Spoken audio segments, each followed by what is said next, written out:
Oh, okay. So we're now live with the next part of the campaign called the Dragon in the Smoke.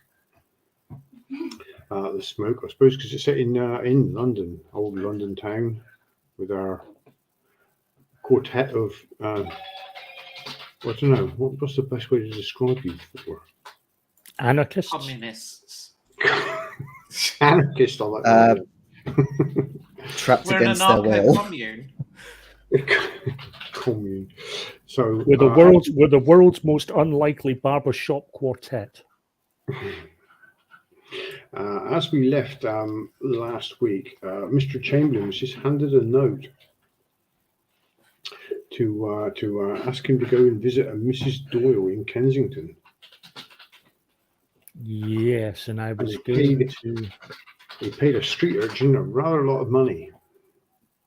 Yep. I will visit her in the morning. Okay. So the reason being, A, I want a good night's sleep. Quite frankly. And B, social norms dictate that a single gentleman like myself is not going to see a lady in the middle of the night in case he brings the wrong impression upon her. I'd rather go in the morning for Levinses. Very, very proper. Quite right. Okay. Because nobody has sex in the morning. No, but Victorians are convinced nobody has sex in the morning.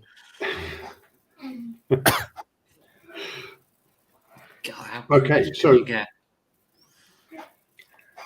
the next day you dress up and you put on your hat and coat and get your carriage ready and trip off to Kensington.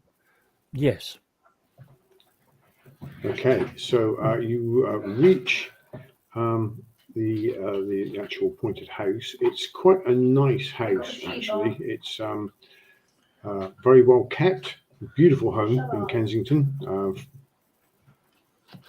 It's seems to be, you think, well lit. There's a lot of streetlights outside. You can see in numerous through the windows. You can see numerous gas lights inside.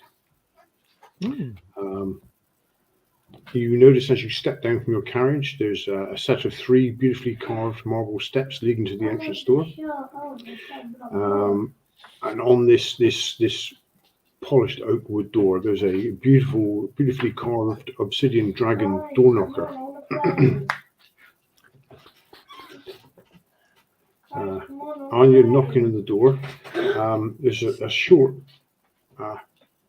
spell where you're looking around yourself, and the door opens, and there's a very stylishly bearded dwarf butler. Looks up at you and says, "Good morning, sir. How can I help you?" I hand him the card that I was given the previous evening. I say, I believe the lady of the house is expecting me. Mr. Chamberlain, so pleased to you could come. He said, "Yes, please, if you'd like to step in." And he shuts the door behind you and offers to take your hat and cane. I give him my hat and my cane. And he shows you into the living room, or the drawing room. Thank you so much. He shuts the door. He asks you if you'd like anything while you're waiting. Tea would be most agreeable. Certainly, sir. And he leaves you alone in the beautifully decorated drawing room. There's art all around the walls from all over the world. But there's much of it that's with an obvious oriental flair. It's tastefully furnished, and there's a painted portrait of Mr. and Mrs. Doyle that hangs above the mantelpiece. Do I recognize them by chance? You might recognize Mr. Doyle as a bit of a financier. You might come across him at social occasions or something. Also, on the at some point. There are several photographs of 2 Eldrin children at various ages. There's a 2-seater sofa and some chairs surrounding a coffee table that has an ornately decorated Chinese urn on top. A nice little urner. And after a short wait, the door opens and Mrs. Doyle enters. Guys, guess Madam. what? She says, I'm so pleased you could come, Mr. Chamberlain. And she comes over and offers her hand to you. And guess what? Honoured to meet you, Mrs. Doyle. Guess what? Please, she says, have a seat. Thank you. I've ordered us some tea, she says, sitting down opposite you. And she says, thank you for coming so quickly. This is a very serious thing I have to discuss with you. I've been given your name by several friends who thought you might be able to help us with this situation. And she's, as you notice, something appears along her shoulder, and there's a purple and gold lizard actually crawls out and then disappears back into her hair. And she sits there, and at that point, I noticed I remind myself of several important engagements I'd already booked in my diary. And she engages you in idle gossip and chit chat about the aristocracy for a while waiting for the tea to arrive. Yes, well, I had heard that about Prince Edward, but I'm fairly certain the horse was innocent. The tea does arrive and is served by a housemaid that the lady Mrs. Doyle calls Caroline, and once she leaves and closes the door, Mrs. Doyle says, "We have encountered a bit of a problem," she says. "My children," she indicates the mantelpiece, she said, have gone missing. Bro, blue team's full. We're obviously quite distraught, or I'm quite distraught at this, she says. My husband is as yet unaware he is away working, and I must obviously find them as soon as possible. Yes, indeed. Where when were they last seen? Does anyone know where they disappeared from? Well, they were here yesterday, she says. Caroline was the last person to see them. I was out for much of yesterday. I don't know really what they were up to yesterday, but I've got home, and when they weren't available for dinner, we started looking, and we couldn't find them anywhere. So I called a few friends to see if anyone had seen them, and one of them suggested that I give you.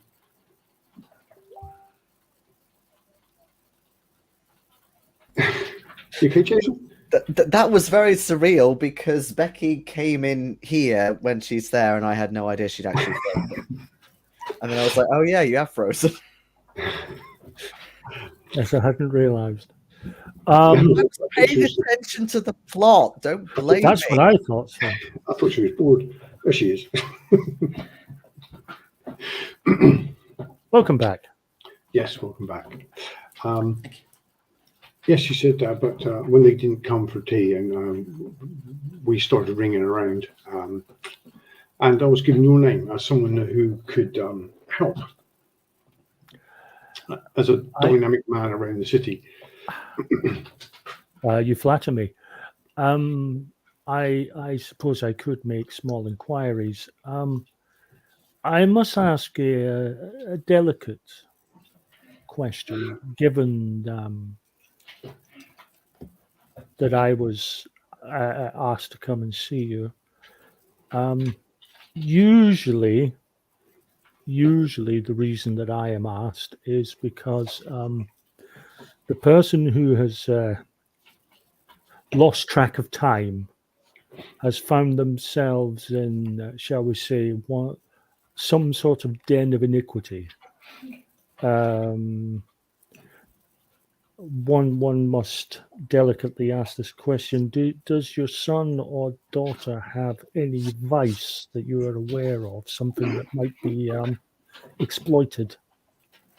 She said, well, no, I don't believe so. There are only my daughter is Henrietta is 15 and Michael's only 13. So I don't think vice is the sort of thing that would come into it. One does worry. You can make me a wits versus wits high society roll. I will certainly do that. Let me get my character. Da, da, da, da, da, da. Where is my... Damn, that's not exactly the best. Any black dice on this? No, this is an easy one. Says you, one success. Okay, she succeeded. So you can tell that she is obviously distraught with worry, but she's trying to keep that British stiff upper lip going. But you know from that if the children have run away, it will be quite a big scandal for the family. Yeah, it is something that I am considering. It's just you don't exactly come out and ask someone, by the way, did they happen to run away from home? Did you know if your children were experiencing any problems? Was there an argument with a friend? Or I'm going to go into my secret hiding place. Sorry, Ronnie, what was that? did they perhaps have an argument with a friend that might have precipitated their disappearance? I mean, I'm at this moment, I must ask, under the possibility that they have simply run away due to some argument or upset. She says, no, I don't believe they were upset at all, she says. No, I don't think that that would be a cause for them to run away at all. And if you could roll me a wits perception. Right, I might have a little bit of luck here.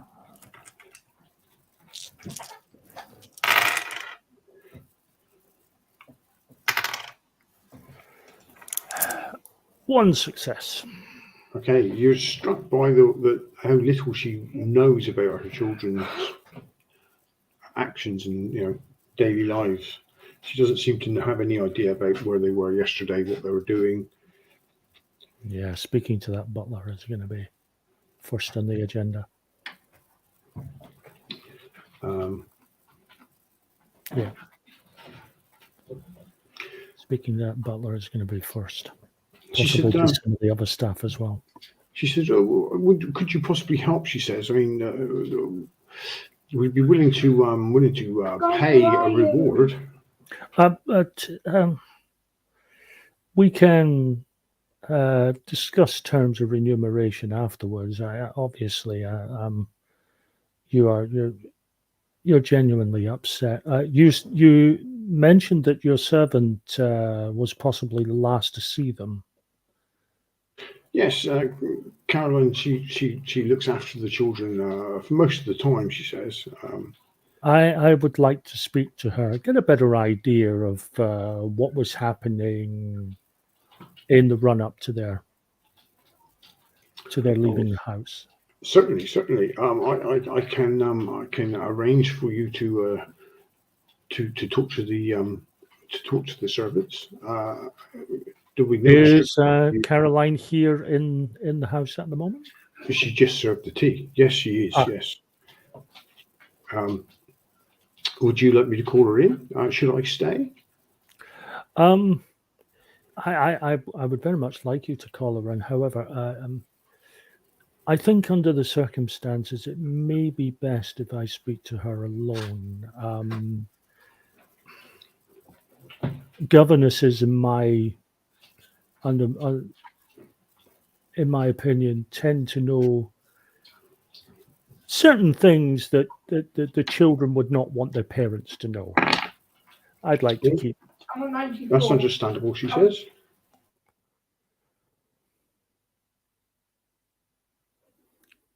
And she'll get up and ring a bell.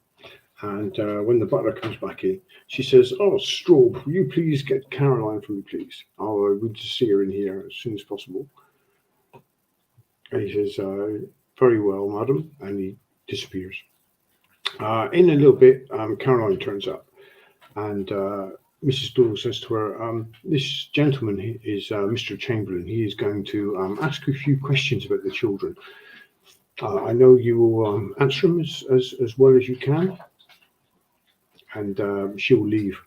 And Caroline will just stand there next to the fireplace. Please, take a seat. "Oh, no, sir, there's no need for that." Oh, I insist. It is my experience that people feel more free to answer questions when they're relaxed. "Oh, thank you very much, sir. I will then." And she sits opposite you in where Mrs. Doyle was sitting. So I hear it that you were the last to see the children before they were reported missing. Yes, I saw them yesterday, sir. I did some lessons with them. What time did you last see them? I saw them about 4:30. 4:30. And when is your mistress usually back home? She usually arrives about 6, and we serve dinner about 7. Understandable. When you did the children say where they were going? No, sir. I have no idea where the children have gone. They're wonderful children. They wouldn't be up to anything bad or anything. No, but when one seeks to find the gingerbread house, one needs to find some breadcrumbs to follow. Okay, so you could roll me a presence empathy roll. That's 3 black dice on that as well. I really don't want to write. Oh, this.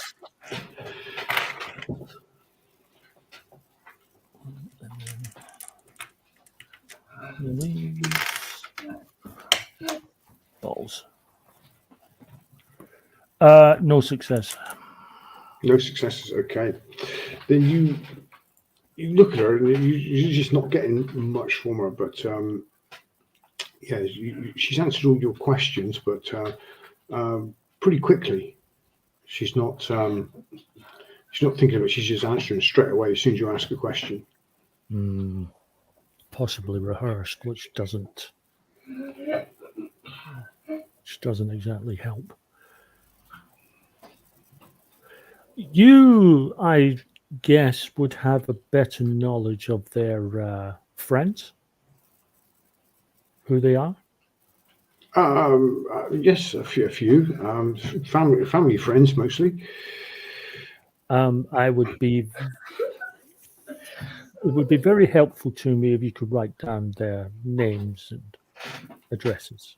Oh, certainly, sir. I'll do that.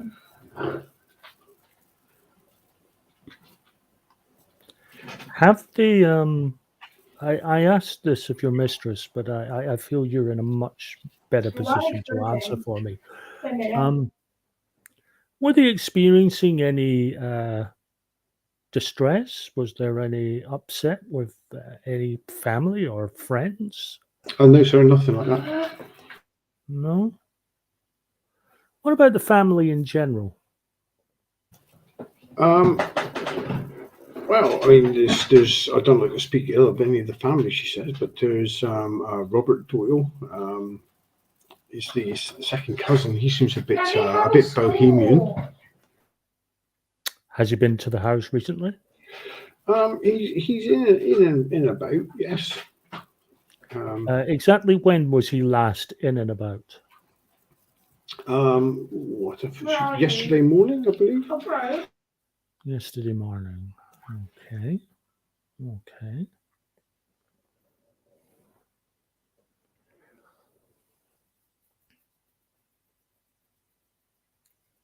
I believe he hangs around a pub in Whitechapel called the 10 Bells. I might go and find out exactly how bohemian like him he is.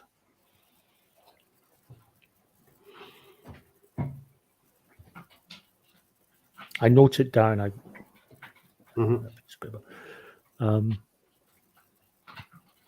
So the family, there's been no. Forgive the impertinence of this question, but one possibility, and I think something your mistress is afraid of, is that the children have been absconded somehow. They've been taken.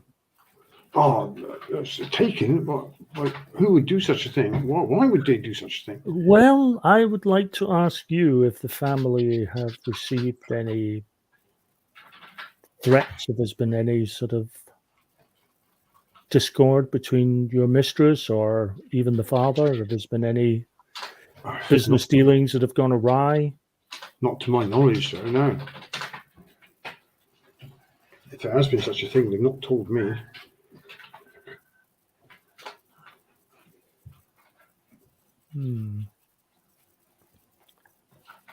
I'll need to speak to your mistress. I might need to speak to you again before I go. Certainly, sir.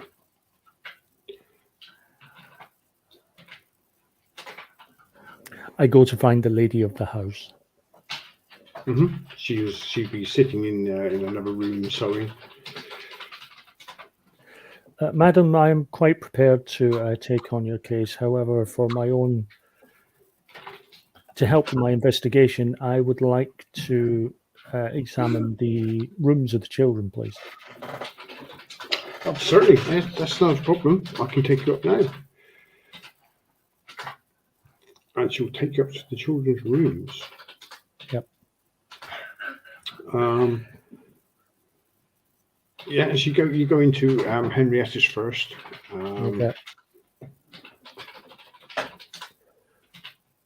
Okay, this is the obvious one.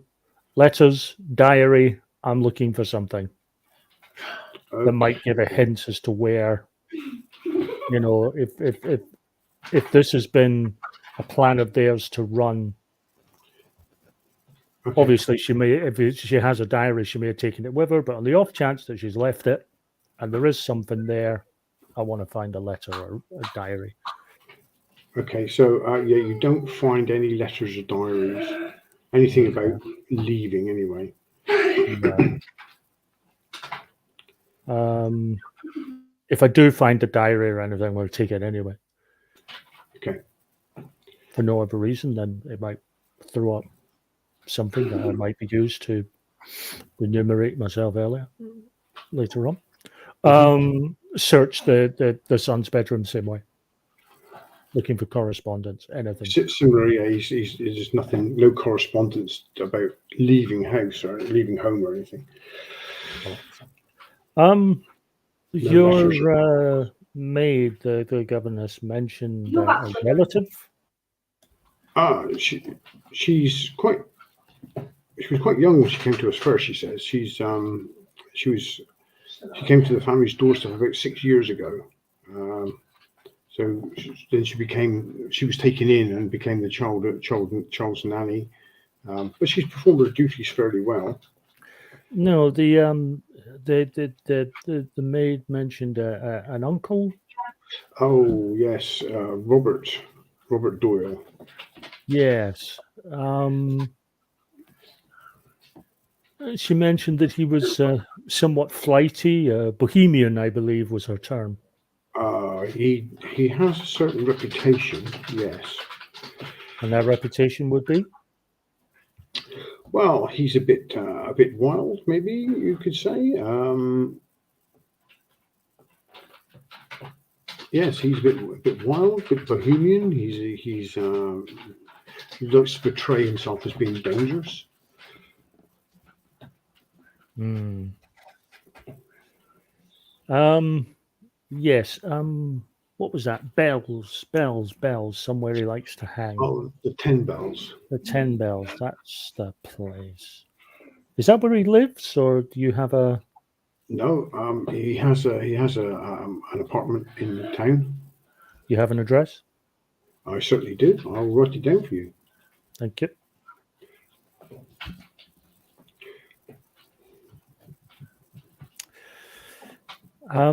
I will make inquiries. I can promise nothing other than making inquiries. If I can find out anything, I will let you know.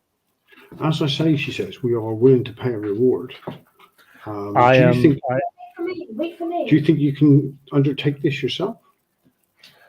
I have a few associates I have met recently whose skill set might help. That would be acceptable. Are you sure they are trustworthy? Oh, I absolutely trust them. Yes, as long as they can be extremely discreet. Oh, I can assure you, there's at least 2 of them are very discreet. No, I've been assured by my friends that you could be someone that could be trusted in such matters. But I suppose as long as you can vouch for these people. I can vouch for. There are 3 associates. I can vouch for all of them.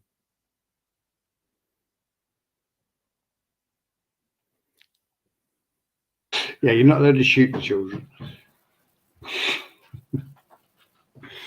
I beg your pardon. She said, "Yes, that would be acceptable. Anything to speed their return." Thank you. I will make inquiries. I will speak first with my associates, bring them up to speed on things, and ask for their assistance. And if you need to talk to any of the servants again, they're obviously at your disposal. My husband shall return home within the next 2 days. We're expecting him over tomorrow night or the morning of the next day. 4 Ds. I will do my very best. Leave. Get in the cab. And then realize that other than the pub, I have no idea where these guys are. Well, you could talk to Harry the Hawker. He can obviously get hold of them. Yes, I will go to the pub. He's got Lawrence right sort of. Yeah, I will go to the pub. I will talk to Harry the Hawker, and I will ask. And if he gives me any snaff about, well, they're rich kids and why should we bother? I will say because they're kids. Well, says Harry, if it's got links to the East End, we obviously don't want any trouble, any sort of excuse for any more crackdown. There's enough peelers in the district already.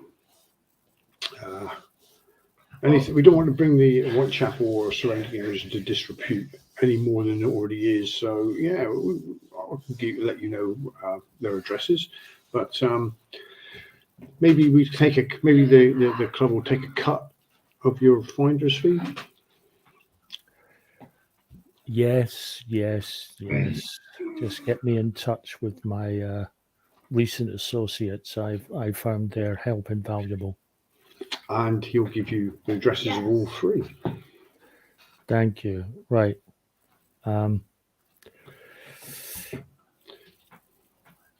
Who is the nearest geographically of the 3 addresses?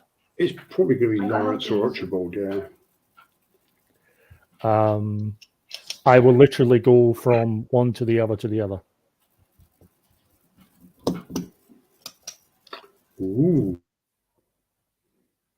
I don't know where Mrs. Roscar would be at this point, but obviously Wait, what? Lawrence is going Just to gone back to Cornwall. I suppose Dr. MacCormick will be in his offices.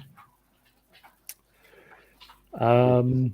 Roscar will just be about to leave on the train to You can Cornwall. join us after this. I'm almost tempted to see if actually Harry the Hawker can bring everyone together. That way I don't have to go chasing and sort of review it, you know, saying this 3 times over. Rather get everyone and that way we're all together and I can relay the information and see if they want to come in on this and just have a year and nay right from there. So you said you'll do that for an extra 5%. I believe. 3%, don't get greedy. No Okay. 30% in total. Then. Fuck off. shit. So yes, he'll send people out to contact everybody. Lawrence, you'll get another Cobblestone Club member on your station saying, "There's another job for you. There's some missing kids you've got to find." I have a good sense of direction, but I'm not some sort of metal detector. Have you right. seen London recently? It's booming full of kids. People can't stop. They're breeding. Literally. What am I supposed to do? Especially as they're humans. I don't know, hither and thither where they go all the time. What you'll say is Mr. Chamberlain's requested your assistance. Chamberlain? That name rings a bell. Oh, he's the one who was he was the elven king. The wasn't he? rich, charming one, yeah. The rich one obsessed with paintings of some sort. Hmm. Oh yes, I'd actually forgotten about him. Wow. I'd forgotten about all of them. I assume that you're rounding up the other 2 as well, aren't you? Yes, yeah, there's people going to see him as we speak. Well, So as I we wasn't do. expecting a second job. It's going to make things complicated, but again, I assume I don't have a choice. You don't. You don't. Well, whilst I don't like you, at least you're predictable. Well, once you've done enough jobs, maybe we'll let you off the hook. So by maybe you mean actually no, you're going to be haunting me until the day I die. That's probably true, yeah. So just say it how it is. Dr. MacCormick, Let me sort things Sorry. out then. you get a request at your office. Another guy turns up like the last time and saying Mr. Chamberlain wants your assistance in location of 2 children, Aldrin children that have disappeared. I'm not that kind of person that tries to hook people up with kids. Now they've gone missing. They're in danger. Oh, you meant okay. I should be clearer if I were you in the next couple of occasions. Apparently, Mr. Chamberlain got it wrong. My profession is alienist. I assume he may have misheard the word private investigator, but it is really an alienist. He said something about maybe you could assess the staff of the house and making a judgment if someone's lying. Rich pricks, done, assessed. No? Okay, I'm coming. Yeah, good. And where is Mrs. Roscar? What do you mean, Kensington? In my posh flash pad. You've got a townhouse in Kensington. I have. It's actually, it says on the character sheet that it is a fashionable city villa. That's true. Yeah, that's true. You've made a lot of money from selling dodgy mushrooms. Oh, you have. Okay, Oh, so God, you guys, get please you get a go. visit there, asking for your assistance. Mr. Chamberlain needs your assistance in finding somebody, Mr. finding two Roo. children. Wait, but The but doesn't the bridge suave have a rich bad guy. ending? Or the posh cunt. That's him. I mean, we could go with the boss. Hoity-toity type. Do the Yeah. bridge. Do the bridge. Did you do say the there were bridge. 2 kids? The 2 kids have gone missing, and he needs help 2 in kids finding them. come. Have you just followed where the tooth marks are? You look right. Tooth marks. Aye, kids are always eating stuff, you know. Anything that ain't grass, basically. What accent's that? Try not to listen too hard to it, Phil. That might help.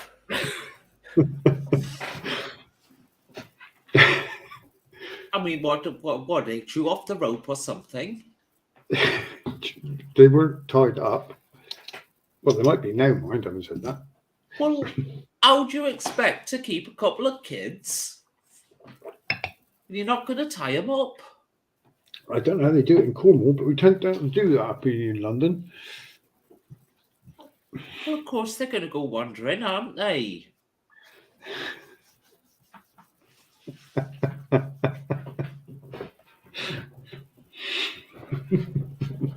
What do you bloody expect?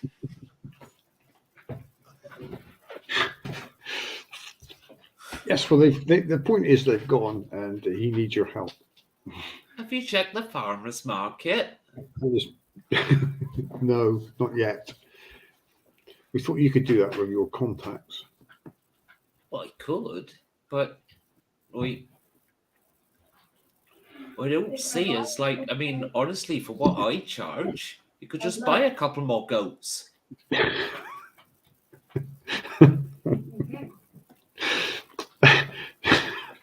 No, not young goats. Well, what type of kids are you talking? What, Children. human children? Well, not human, eldritch. Eldritch. Is that what they're called when they're young, is it? They also called kids like a goat? It is that, yes. Oh, did not expect that. Okay, well, missing elf children. For the posh kid. The posh kit. Where do you want to meet them, Ronnie? You bring them into your flat, or you got too many breakables? See, I was going to invite them round the flat, but at least one the best I've gotten so far is one, yeah, all right, and 2 who? I got Christian eyes. Just to remind you, I hadn't remembered any of them, not just you. So equal hatred. To be fair, as I have not heard any of this as a character, I will have decided that my townhouse would be the best place. Where? The West End, of course. Okay, but where in the West End? What? Chelsea or Yeah. Yeah, the people will come and get you. Will tell you where he wants you to meet Yeah. him. Because like what Kensington's was it, West Becky? End. It could be right around the corner. It could be your neighbour. oh god. Bloody hope not. Pretentious stoic that he was. How's that box for? What What- was why it, do you- Becky, that you called Rich Dumb? Was it? I think I called him the rich cunt. Okay. No, I can just envisage Mrs. posh Roscar cunt. having a Posh, posh yes. townhouse, but with a communal garden. But if anyone else uses it, she'll just go, "Get off my land!"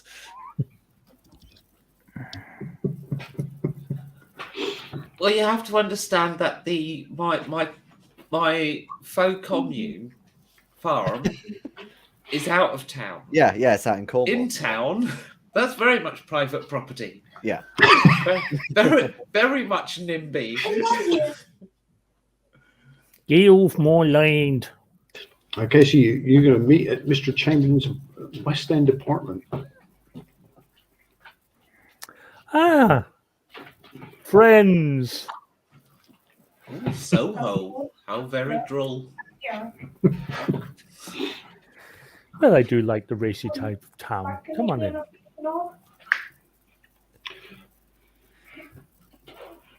Well, much nicer place than that frying pan into the fireplace, I must say.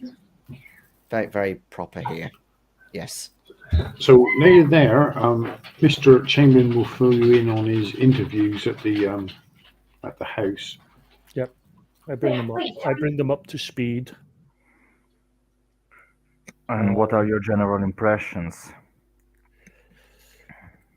No, Ronnie, you will not do the joke that you don't do impressions. Your job is psychiatry. My general impressions is I am unsure. The maid who teaches them, her answers were very clipped and very quick. I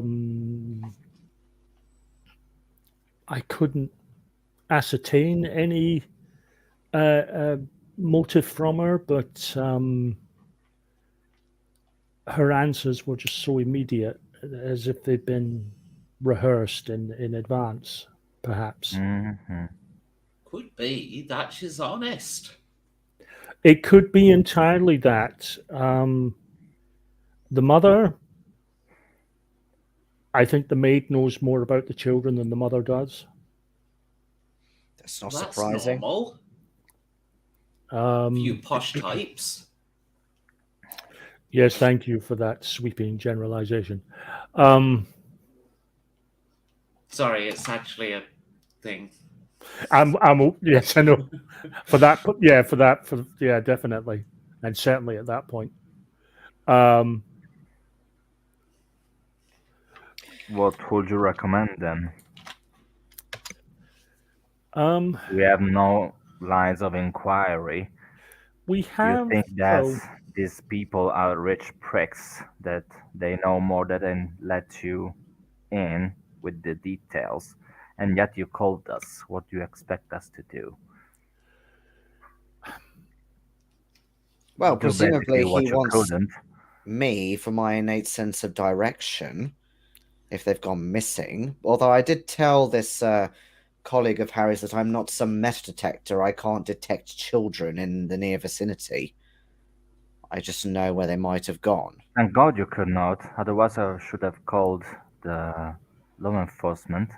Yes, peelers would have been sent to your door a long time ago. No, Well, to remind you, I do have a warrant card. I am on good terms with Dr. the police. MacCormick, I observed your ability to when we were speaking with people before, you seem to have an innate ability to discern motive. I would like you to maybe speak with the staff again. Perhaps they would be more open to someone. I fear that they might see me as a similar class to their mistress and may not want to open up to me.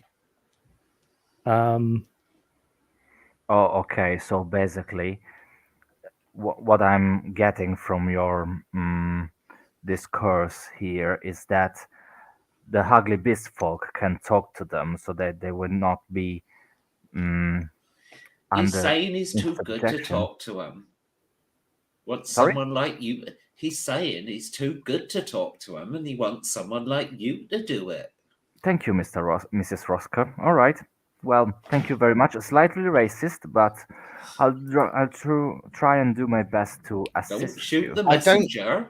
Know if it's more of a race thing, whether it's a premise of class. I understand what he means. Yes. You and I were on a similar level, and whilst this woman is blatantly a servant, we are perhaps more approachable to her. That is my thinking. This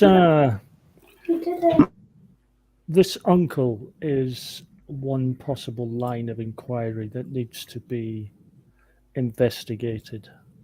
And you say he is, well, he at least frequents a place in Whitechapel. That's That's yes. a long way from Kensington for 2 children to go. Well, At least 2 So- miles. well, so far we don't know what happened to them once they left the house. I'm hoping, Dr. MacCormick, you might be able to glean some information from the servants, particularly their governess, Caroline. I'm hoping that she saw something. But this I'll is do what my I'm best. sorry. No, sorry, you. Don't worry. This is what I'm saying, in that if they were seen by Caroline yesterday at some point, but they have managed potentially or hypothetically to make their way to Whitechapel, for 2 children, teenagers, that's, from what I know of human teenagers, that's a long way. Or human, Eldrin teenagers. Unless their uncle just happened to passing by with a cab and invited them in. Indeed, this is what I mean. It's more likely that they got transport or someone took them there, as opposed to they made their own way there. Yes, which is why I want to speak to the uncle. Where and when were they last seen? About 4:30 yesterday Morning or evening? afternoon, the early evening, Where? at their home. And who saw them? Caroline, which is why I'm rather determined that someone else speak to her in the hope of her answers were too quick, too rehearsed. Mm-hmm. I'll try and be as low class as I can in order to gather more info. Well, I don't think you need to try, darling.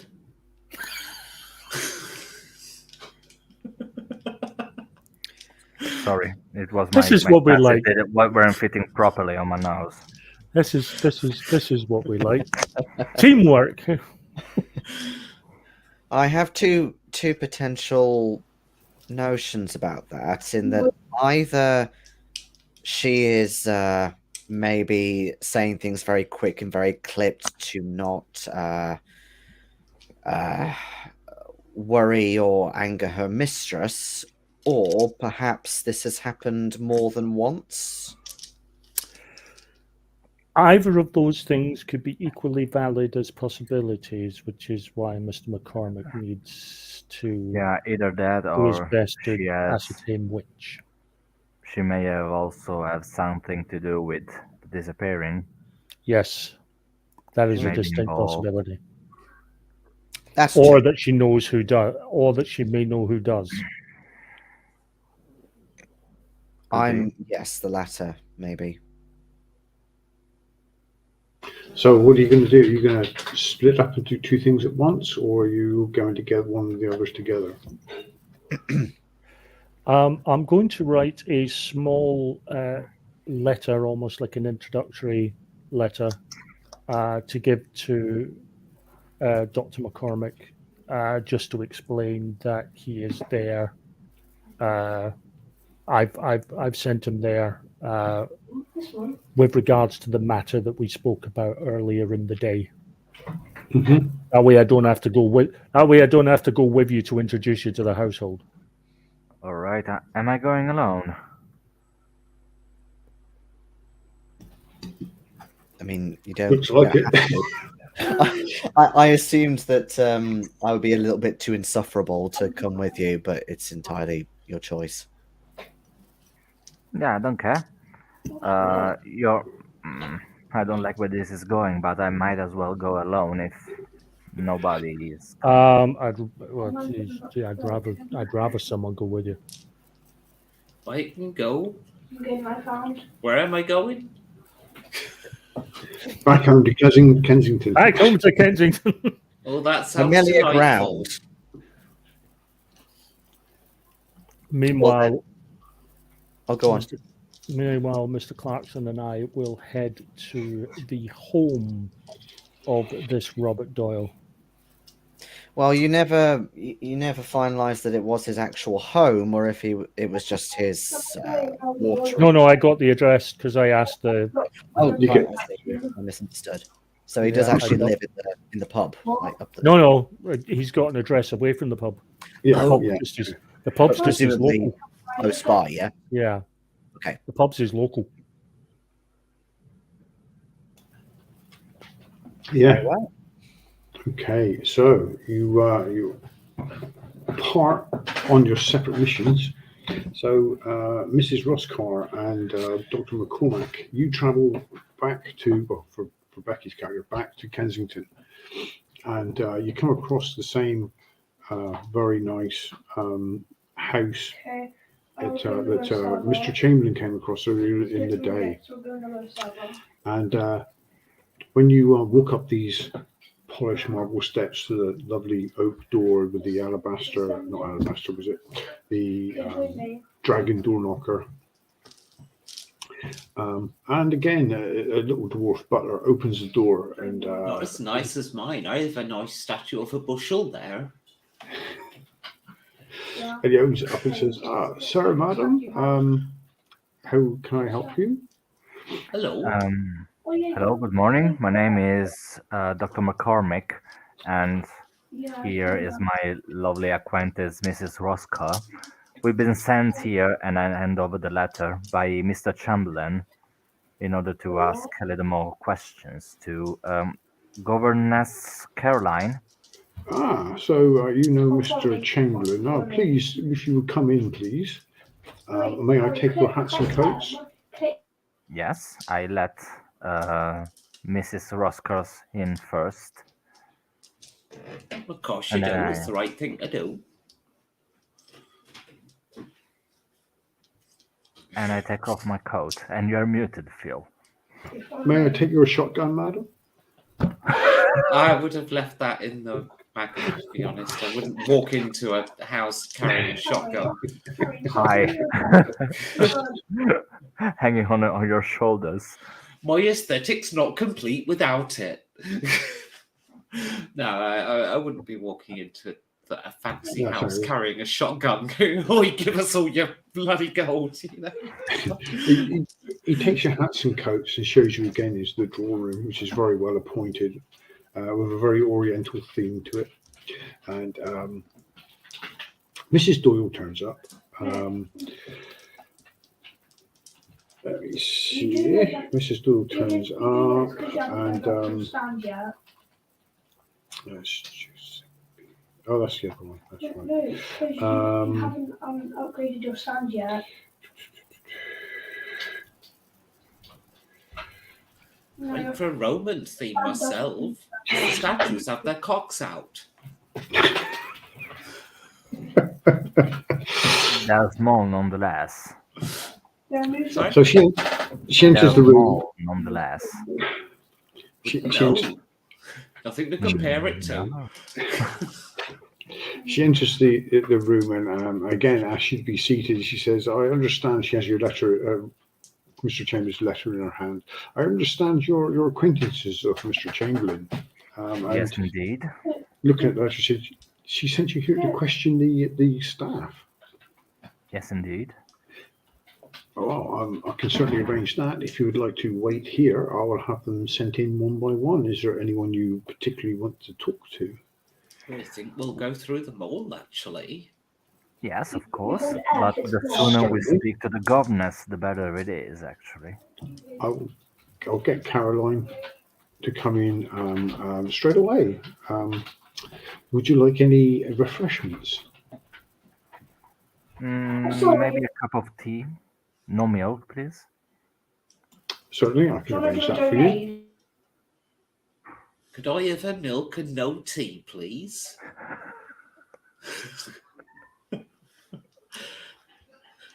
Yes, you can if you wish. And she'll leave the room and arrange that. And shortly afterwards, there's a light knock at the door, and Caroline enters and says, "Sir, madam, you wish to see me, I believe." Yes, hello. I stand up and I reach out my hand. My name is Dr. MacCormick.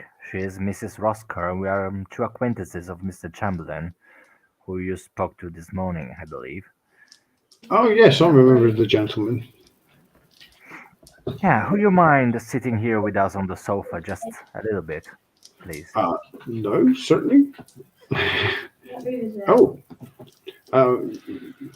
you're gonna write everything down. Okay. Just relax. Don't worry. What room is it? I'm not gonna bite. Oh wait. What would you like to know, sir? Harry, I know now.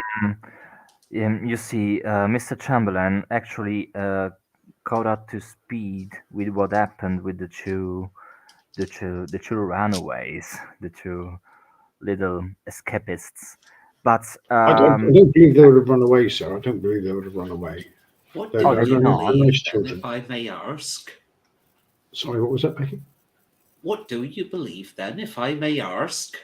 I don't know. I'm quite shocked. I don't want to think the worst, but Well, if you don't think they've run away, you must think something else. They must have been taken. I can't see them running away. They're quite happy. You see, though, ma'am, if they were indeed Hughes Castle. taken away, this would be a little bit more pesky situation with you and the servitude in general. As in, someone maybe get into your home or your premises, Down. took the kids. Okay, can you roll me? You both can roll me a presence empathy. Presence, I got Any black nothing. die? Empathy, I No got black dice. 4. No Oh, black sorry. dice. 3 black dice. 3. Oh, good. I got Excellent. 1. Okay, so Mrs. Roscar, you notice you get the feeling that she's actually holding something back. She's not telling you everything she knows. I I had a dice put, roll for that. Seems a bit extreme. Now, I put the notepad down and just cross my fingers. Ma'am, listen. We both have work to go back to, as you do. Also, we are not facing charges. So it would benefit the whole 3 of us if you could just spill your beans, tell what you know, and if you have something to do with the disappearance of these 2 children, we may try and mitigate your position with the police. Okay, so she's quite shocked when you suggest that she might have something to do with disappearance. Okay. She says, no, sir, no, sir. I honestly, I swear I have nothing to do with any disappearance. Sounds otherwise. But it's quite an awkward situation, she says. But please, I had nothing to do with any disappearance. The family, mistress and the master don't like it when the staff members pursue too much of a social life. But in spite of this, I've got quite an attached to a young man I met near Hyde Park while I was chaperoning Michael and Henrietta. But well, after a while, we started courting, and I spent much of my off-duty hours with him. And it's something the children are quite aware of, and they have sort of covered for me in the past. But recently, Henrietta came to me, talking about my courtship with my young man, and started to blackmail me. And yet you got nothing to do with the disappearance. Well, I don't. But she started. She wanted me to help them sneak out of the house at night. right, so you helped the children sneak out. Well, fearing for my job, I agreed. But I seemed to sink deeper and deeper into the plot, and didn't seem to be any way out. I was feared for my job. And I've been forced to cover them on occasion. Right. Um, And when they sneak out, where do they go? well, I know that Henrietta is pretty enamoured of our second cousin, Robert Doyle. The man is very charming. That's the boho guy, right? Oh, sorry? The boho guy. Boho? The Bohemian type. Oh, yes. Yes, he is. He is very bohemian. But I don't believe that he has any interest in her. How old are the children? That's a good question. No, 13 and 15, didn't you? 15 and 13. Wait. Henrietta's the oldest. Don't use the low cock off for it.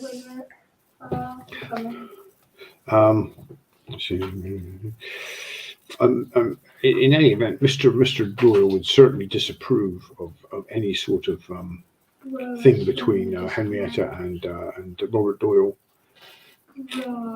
But she did mention, I did overhear Robert Doyle mention the 10 Barrels pub several times in relation to a Lady Miriam.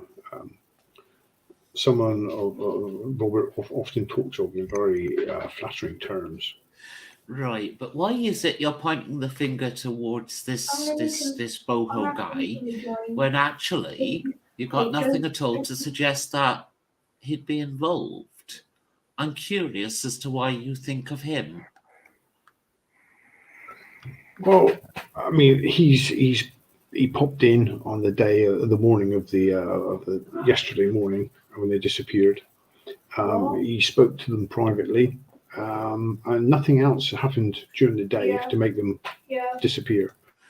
Right, and where do they normally go when they sneak out? Because you mentioned this had happened a few times. Did you never try to probe for any information at all to cover yourself? I believe they've been going to Whitechapel to visit Robert Doyle. Right. But please don't tell the Doyles. I'll do anything Tell I the can. Doyles? Yes. Please don't Well, tell surely the Doyles. they'd know because the kids have been turning up. Yeah, that's No, the these are Doyles as well. Oh, that's very confusing. I'm sorry about that. But given my station, I've very little to offer, but I'll do whatever I can for you not to You tell have a them. station. I know a guy with a station.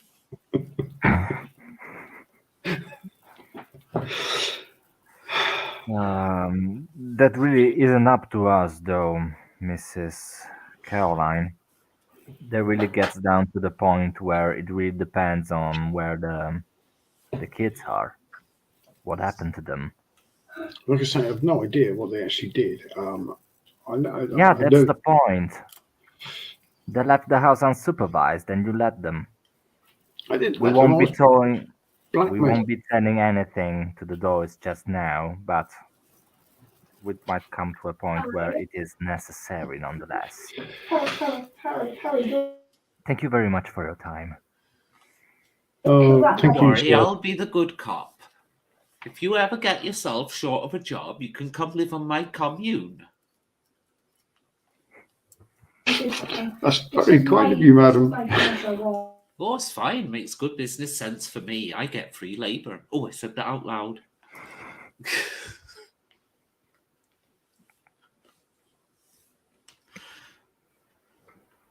Meanwhile, you're living in luxury in Kensington. Yeah. Aye. Okay, Hey, Harry, get me a minute. so off to the other two at the 10 Barrels. Oh, unless you want to interview anyone else. Well, I think we should talk to a few other people, see if they can add any additional information. Yeah, like the cook, the gardener, this sort of people, the butler. Maybe the gardeners saw them leaving. No, because no one else has any idea about this arrangement. All right. Basically, so you have to use your. But Then I was guess we'll nobody say working in the garden, seeing them leave, something like Oh, that. they leave at night, so the gardener wouldn't be working in the Ah, garden So at night. basically, Harry. So when you're- but it was when you're 4:30 fighting p.m. for- when it happened. that's the last time they were seen. Right. in the house, not leaving the house. Right. They must So they they- must have said, "Oh, we're going back to our room, doing our homeworks and reading our dictionary," and then they just slipped off. So they went several hours in the house without needing bathroom, without calling on staff to make them food or bring them water or get their candles changed. Or being that they're rich shits, maybe they needed their arse wiped. This is a very modern house. We have gas lighting. Oh, they're Bloody not hell. coming to your Get me commune, some mate. of that then, won't I?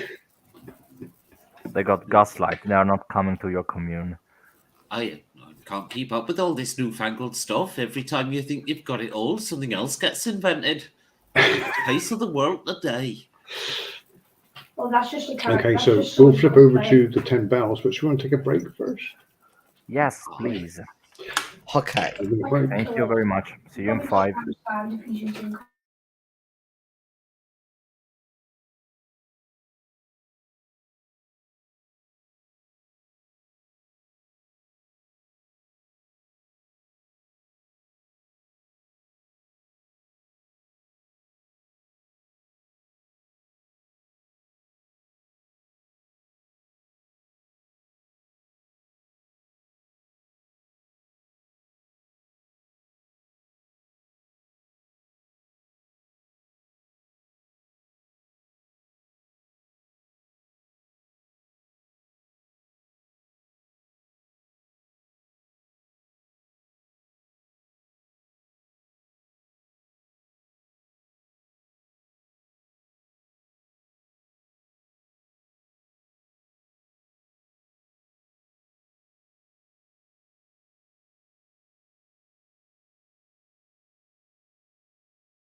Hello, Phil. All right. Hello.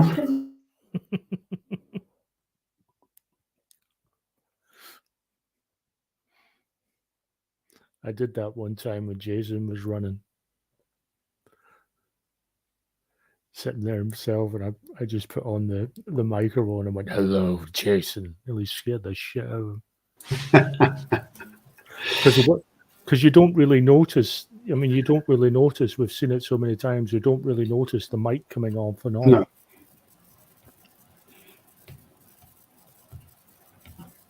No, you don't know. So, give him a good scare. There's Giorgio. Hello. Yes.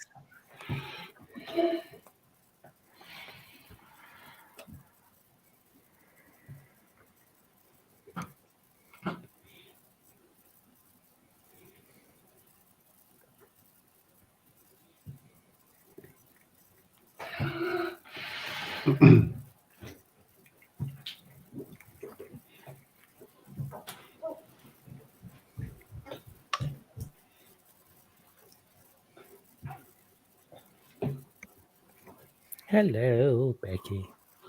Hello, Giorgio. Yo, yo. Hello. Buonasera, buonasera. Hey, okay. So, I did say you were going to 10 bells, but you weren't. Were you going to his? No, we're going to his town. Well, going to his townhouse. If he's not there, we'll go to 10 bells. But Okay. So you go to the address you have for him in Yes. Whitechapel Road. yes, Mm-hmm. we seem to be doing this Whitechapel thing rather a lot. Yes, there's a pattern forming here. Yeah, it's not where all the crime was, but quite a bit of it. Yeah, you Jack find the Ripper, hello. I was about to say, if we meet anyone called Jack, we're just punching him in the face right there and then. We're not giving him a chance to defend himself. Mm-hmm. you find the address and you ring the bell and you wait for a bit and you don't get a reply. What time of day is it? It's probably going to be mid-afternoon by now because Ronnie went to see the Doyles in the morning.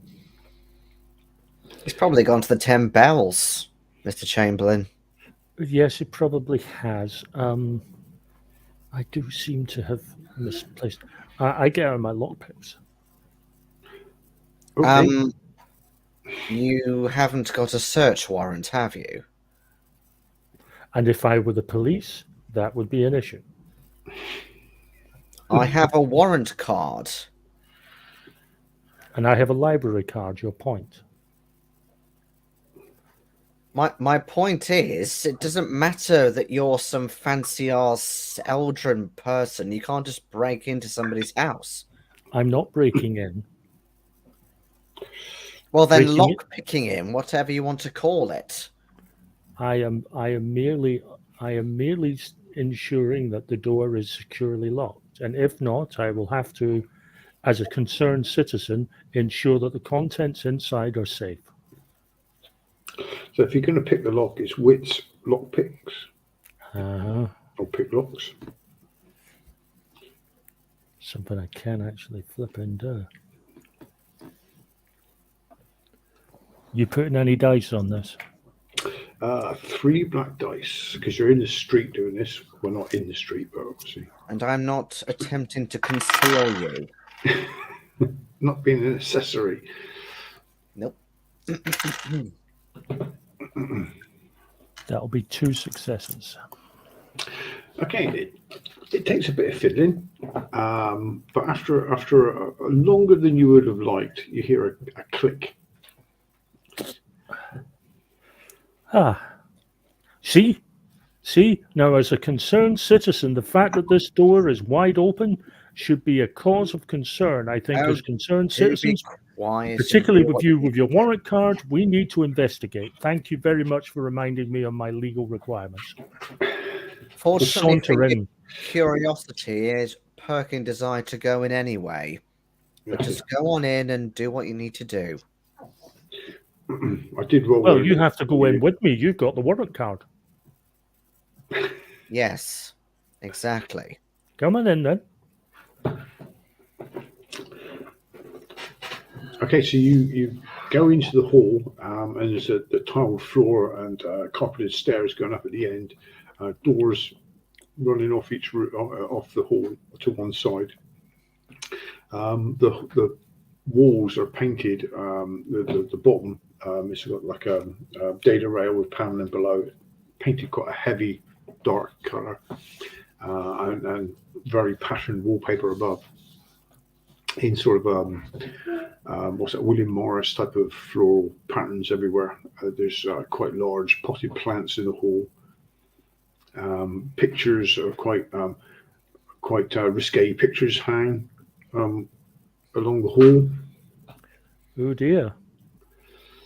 Well, he does certainly fit this bohemian type they were talking about. Do I need to shield your eyes, Mr. Clarkson? I'm not that prudish. I do know what this sort of thing is like. Don't worry, it was just in a picture, not in real life. Calm yourself, Mr. Clarkson. It was just a small joke on your behalf. What exactly are you looking for with this man? Inspiration. That's not very helpful. There's two doors off to your left as you go in. There's stairs going up and a door down at the far end of the corridor in front of you. First door to the left. First door to the left, you open up into the front living room, and it's very Victorian. There's lots of furniture, big furniture. Gas lamps are unlit, but the walls are decorated in a very similar way to out in the hall. More pictures. There's quite a large drinks cabinet in the corner with a huge selection of alcohol. Will you please stay focused, Mr. Chamberlain? I am entirely focused at the moment. I'm focused on this rather suspicious-looking drinks cabinet. How is a drinks cabinet suspicious for a bohemian? I thought they drank all the time.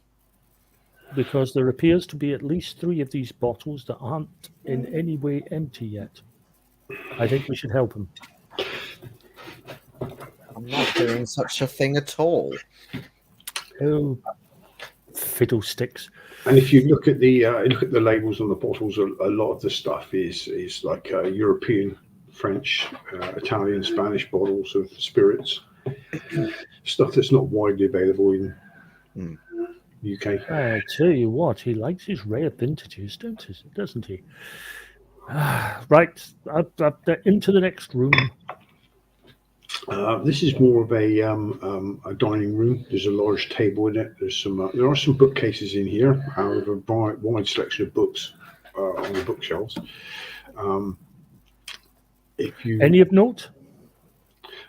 There's a huge selection of different subjects, from political sort of left-wing sort of stuff to famous artists, all sorts of things.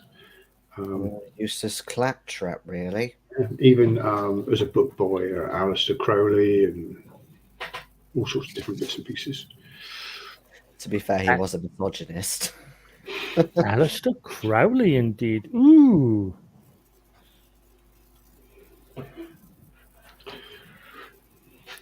Make a mental note of that. Go down to the door at the end of the hall. Okay, this opens up into a kitchen. And if you search around in here, there's actually very little food in the kitchen. That makes sense. A lot of washing up. It's not been done in the sink. He probably gets his dinner a lot at the 10 Bells. Yeah, that's my guess. And Makes probably a lot of liquid lunches as well. Let's face it, Mr. Chamberlain, there's not really anything here, unless all the excitement's in the bedroom, of course, but I'm not convinced that he's I would be absolutely shocked. Shocked, stunned, surprised, mortified if there wasn't a lot of the surprise and action going on in his bedroom. I think You we know should what I investigate. mean? Pertaining to this case you've got us on, not other surprises. Go up the stairs. Okay, is Lawrence following? Yes. Okay, you go up the stairs. Albeit reluctantly, but yes. There's 3 doors off the landing upstairs as well. One at a time. Okay, so one appears to be a box room with just a few bits and pieces in, nothing really set up. The next one appears to be a bedroom, maybe for guests, you think, because it doesn't appear to be lived in. Is it clean? Doesn't stink of semen or anything. The next one is obviously his bedroom. It's obviously used. There's some clothes on the floor. The bed's not been made. There is like a couch, like a chaise lounge in one corner, with a little side table next to it. A lamp and a little box on that table. Yep, give that a good searching. Okay, so when you open the box up, there's some drug sort of paraphernalia inside. Oh, you naughty, naughty man. I thought you liked that sort of thing. No, I like it when other people have it. It makes it easier to deprive them of items they would be in a better place to keep a hold of if they weren't.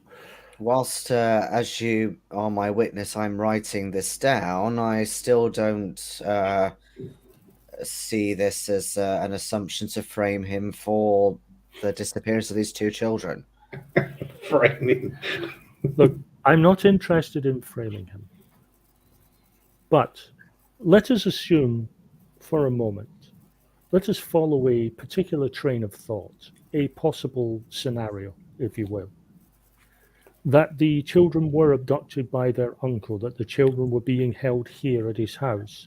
Do you think we would have gleaned that information from him at the 10 Bells? Here, we can search without him being here, and if they're not here, we can at least eliminate that scenario, yes? Well, it depends if there are any, well, it depends if there's a basement or any kind of Something we will check when we will get down. In this house, what I was saying was, of course, there is always a cellar in a bar or a pub. Yes, and that would be our next point of inquiry. I think Lawrence will, especially in the bedroom, he'll kind of go along the walls and knock to see if any of them are hollow. Oh, okay. Let's see. If you roll me, I'm surprised. wits versus perception. Yeah, I thought so. What even is perception? Oh yeah, I forgot it's really high. Any black dice? 3 black dice. 3. Okay. Oh, Jesus. Okay. Oh wait, that's all right. Okay, 3 black dice. Okay, that is. Oh God, that's 1 success. Ouch. Oh, well, I got 3 1s. No exploding. Explosives. You got 3 ones. What on the? So I got 3 1s on the success dice, and then 2 successes on the black dice. Okay. So, Yeah, 1. you search around the walls and you think you might have found a bit of a hollow wall, but there's nothing. There's no pictures or anything like that. You don't think there's a safe or anything in there, but it does sound hollow. I'm not thinking about a safe. I'm thinking about a place to just shove children into. Oh, okay. No, nothing like that. Sorry, nothing like that.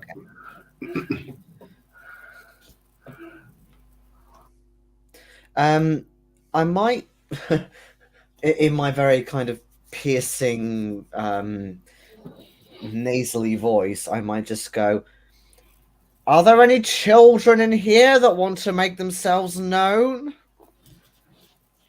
And you hear just silence. There's nothing. You don't hear anything.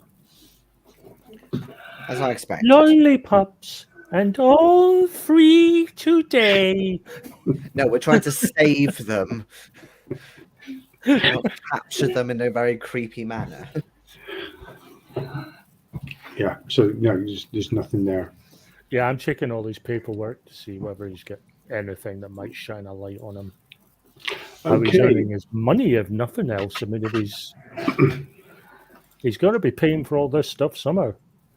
Okay. So you have a look through his. You give me a wits perception as well. As in just Nathaniel or me as well? You can do both. Yeah, you both of you can do it. Same 3 black dice on it. Yes. You're going through his paperwork.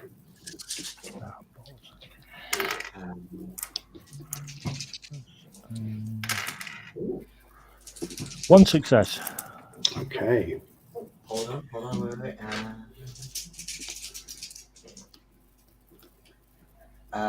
That is 3 successes from me. Not bad. Okay, so Mr. Chamberlain, you find a number of IOUs, not from him, but from him. So he's in debt to some people. Do I recognise the names? You might recognise one, maybe two, or as sort of loan sharks or East End criminals. Obviously I'll take the IOUs on the basis that I may recognise some of the names, but I may know people who know all of them. True. Okay. Obviously, not nice people you want to be involved with. No. Question. Obviously, they're just IOUs. They're not like bills or anything. Yeah. But since I've got a bit of accounting skill, is there any kind of trend, or is this a lot of money we're talking about with these IOUs? You think it adds up to a fair amount of money? Really, yes. Okay. I think possibly it could be gambling. It seems to be random amounts, not similar sort of stuff. Okay. But also, what you find with your 3 successes is you come across a couple of letters from a lady Miriam. Then obviously you haven't seen the other end of the other end of the letter chain, but she's obviously sent in money, judging by the letters you've got. As in recurring? Yeah, more than once. Yeah, 2 or 3 times. Please find enclosed the amount you requested, sort of thing. Happy to help out. Well, you did say that this Miriam, he had feelings for her. Mm-hmm.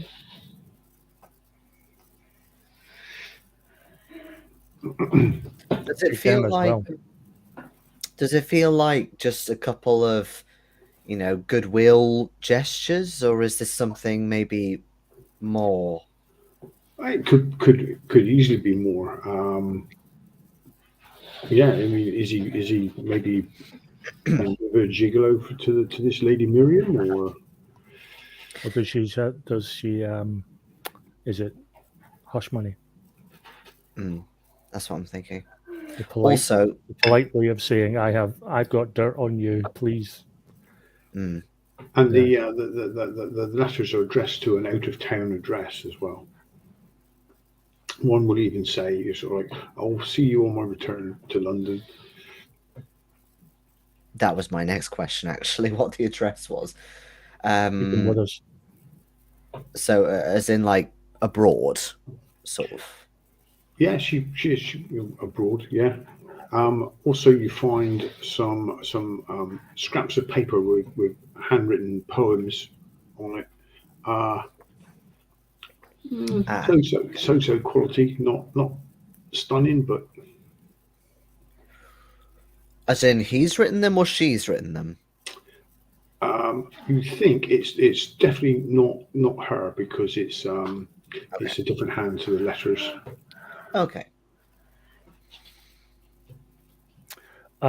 Check the handwriting against the IOUs if it's standard, then the debtor usually has to sign the IOU to say yes, I agree. I Yes, owe this shit. it is the same signature. Right. I was going to say, I didn't want to assume that it was an official IOU. It was just, a note sort of thing. Yeah, it's just a note, but he has signed it. They've got a copy each. Well, perhaps she's just paying him to shut him up, stop contacting him, sort of thing. It's entirely possible. We should take those letters anyway. We can confront him with them. Well, it sounds like she is at least out of town. Would it be possible to send her a telegram? The letter was dated several weeks ago. She could be back by now. True. But at least... You could send her a telegram or a letter, yeah, certainly with the information you have, yes. I was going to say, she might not be anywhere near Whitechapel. And yet, this Caroline person seemed to know of her. Yes. Which is interesting, because it sounds like this uncle, well, again, maybe assumptions, but this uncle doesn't seem to keep in contact with the rest of the family because he is Bohemian. Yeah, he's considered a bit of the black sheep of the family. Exactly. Thank you, DM.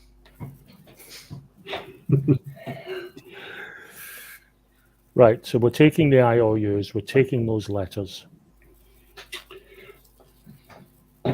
Okay. This is one of the problems with us not playing in the modern era. I would have taken pictures of all these less than more salacious portraits that he has up on his wall as proof that he's up to his eyes in it. If only a certain Call of Cthulhu character was here, he could forge everything, copy it. Yeah, he was bloody useful that way. The pictures and paintings in the bedroom is even more salacious than downstairs. They'd fetch a pretty penny, actually. You're not stealing them. That'll make things a lot more complicated. No, I'm merely stating that this man is living way out of his means. He is buying expensive, tawdry artwork. He has expensive drinks in his drinks cabinet. Yes. He's a man on borrowed time, and a man that desperate might be willing to do anything, including helping in the abduction of his niece and nephew. Yes, but even if that was the case, what would be the end goal of this abduction? To sell them? Ransom them. If that was the case, then why hasn't this lady of the house received a ransom note? Isn't that how ransoms work? True. Very true. However, we have discovered at least two things to be absolutely certain. Our man has a love of alcohol and opioids. He might not have come down yet.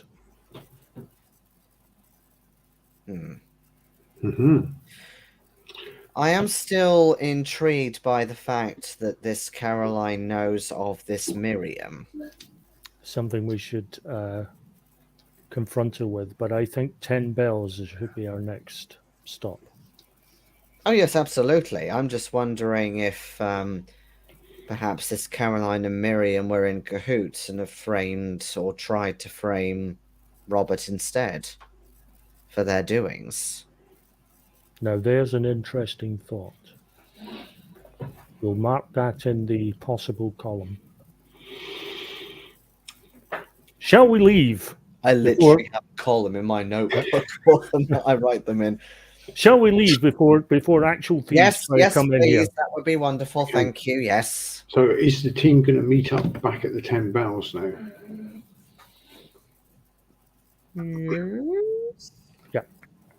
I assume so. So it's a short walk for Nathan and Lawrence to the 10 Bells from Whitechapel Road. But Mrs. Roscar and Mr. Dr. MacCormick, you turn up by a hansom cab just as Nathan and Lawrence are turning into Commercial Road or Commercial Street. The 10 Bells, you might have heard of it because it's got quite a good reputation. Although Whitechapel is still dangerous at night, the pub is known for good food and being very close to several theatres in Whitechapel. So it's been a bit of a meeting place for people going on to different things during the night. And as you walk up to the pub, you can actually see that there's the walls are plastered in. Outside the walls are plastered in advertisements for the Pavilion Theatre's new play called Aristocratic Affairs, and with silhouettes of people enjoying good food and drink on the posters. But as you open the door, you hear noise come out of you. Snippets of boisterous conversations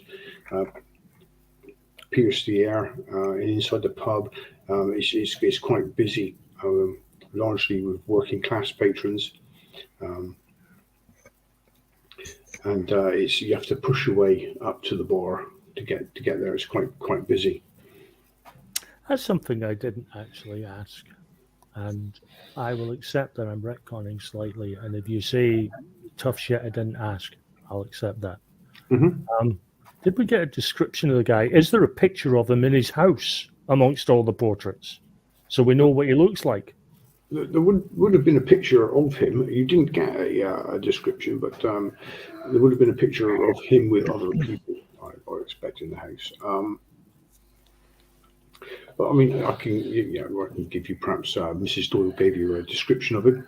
It just suddenly occurred to me that we're walking in here and we don't actually know what the fuck he looks like. He's a dashing young Eldrin gentleman. Yeah, but we're all dashing. That's a nice bit of being Eldrin. Is this what I keep saying? All Eldrin look the same. He's dark-haired, considers himself something of a poet.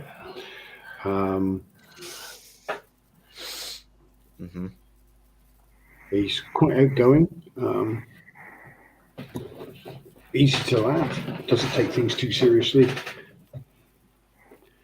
Okay, so we look for the comedian mouthing off in a corner then. Well, not in the corner, more like in the centre of the whole bloody bar. And as you look around, you do see, like I say, most of the people in here are working class, but there is a group, rather loud group, in one sort of booth to the corner, because they have those wood frames up with the stained glass panels.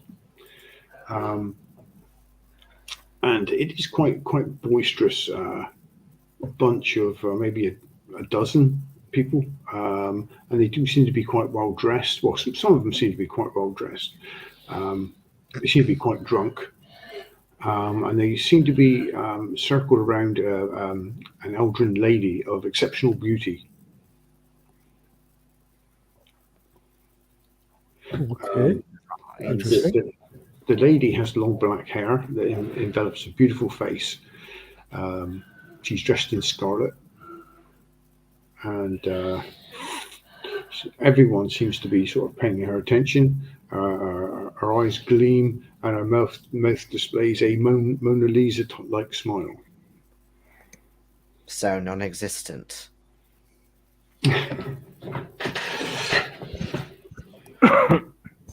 Is this some sort of Eldrin game or custom I'm not familiar with? Oh, that'll be an actress, I'm sure of it. Almost certainly stealing children to be in her play. When was it on? I forgot you two were with us at this point. Is there a nearby booth? There is a nearby booth, yes. You can sit in the one nearby, but all the people in that group Right, would impromptu meeting. you would consider to be good looking. Yeah, I will buy a round of drinks for myself and my compatriots. Obviously, a fine wine, because some cliches are just too good not to go into. And whatever my associates are having. I always struggle with drink because there aren't any good Cornish drinks. Well, have an average London one then. A lowly taste of disappointment. It's not Cornish. Half a porter as always. Glass of scotch, please, and thank you. So yes, you can be seated. But what's your impromptu meeting then? Have you got something to discuss, or are you trying to listen in to the next door? Bit of both, actually. Moreover, I'm hoping that the booth is that they have to pass us to get to the exit. Yes. Right. Okay. Why are we taking interest in an Eldron lady? Sorry, what Her was name that? doesn't happen to be the one that's on all of the money sent to this boho guy you've just filled me in about. Yeah, if you listen to what's going on next door, you will hear people say Lady Miriam. All right. Oh, as So predicted that by is the me. one and only. Well, that's joined a few dots. Mm-hmm. See? I actually turn round to Lawrence and I say, see? And we would never have known that if we hadn't made that important errand stop first. Yes, We already knew he was infatuated with Lady Miriam. Yes. Yes, I know that's your code for saying yes. I'm absolutely right, Nathaniel. I'm sorry. Have you ever spoken to a dwarf before me before?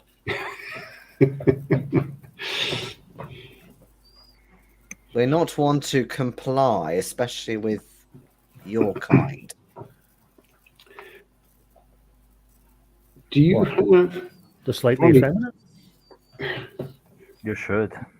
Ronnie? Do you have wits etiquette?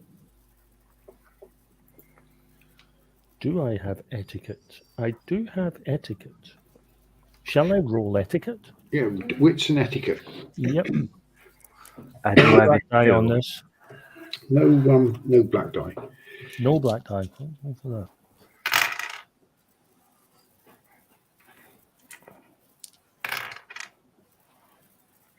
That will be 5 successes. Oh wow, that's not bad, is it? I had 4 dice. I rolled 2 1s and 2 6s. And rolled another 1 off the second Okay. roll. That's good. So as you go to the bar, your rest of your group, they all sit and you bring your drinks over. But as you do, you stare at the group in the corner, and you try and picture this woman all gathered around, and you think you don't recognise her at all. For someone who seems to be so popular and who was so obviously attractive, she's not made, as far as you're aware, the slightest effort to be recognised in the more respectable social circuits at all.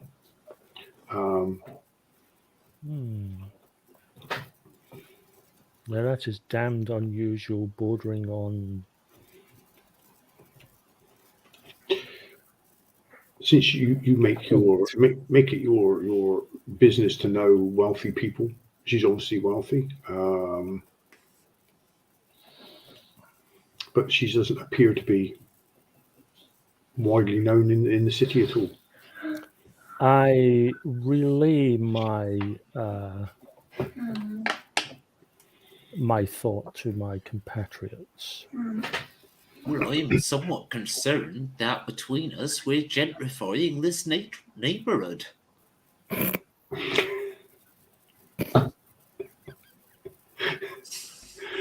But you've only just got here. I know, but I'm fucking loaded, he's fucking loaded, and she's fucking loaded. What are the normal people gonna do? That's not right.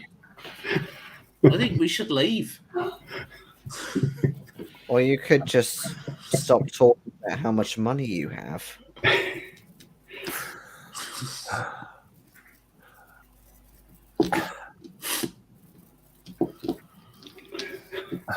Right. Would you like me to spend some to counterbalance? No, that would cause the gentrification that I'm concerned about causing. Well, whilst we're waiting on the oppression of the working class, we could perhaps keep an ear out for what's happening. I'm intrigued by the amount of attention this lady is receiving. I mean, yes, she is beautiful, but she does seem to be receiving an inordinate amount of attention for someone who has kept herself away from high society. Okay, so as you listen, you get to know, you get to understand that most of the people next door in the next door booth either seem to be actors or playwrights or poets or artists or something like that. The whole group is in that sort of circle, and they all seem to be trying to impress Lady Miriam with stories and anecdotes and I want to paint your picture and that sort of thing. This load of advertisements outside, what was it called? Aristocrats in something or other. Aristocratic Affairs, yes. Aristocratic Affairs.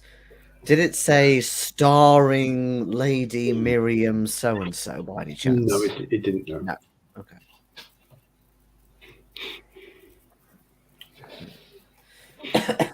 That does lead to a thought. But the party seems to be going on next door. There don't seem to be any sort of doesn't seem to be breaking up anytime soon. Do you think they'll be like this well into the evening?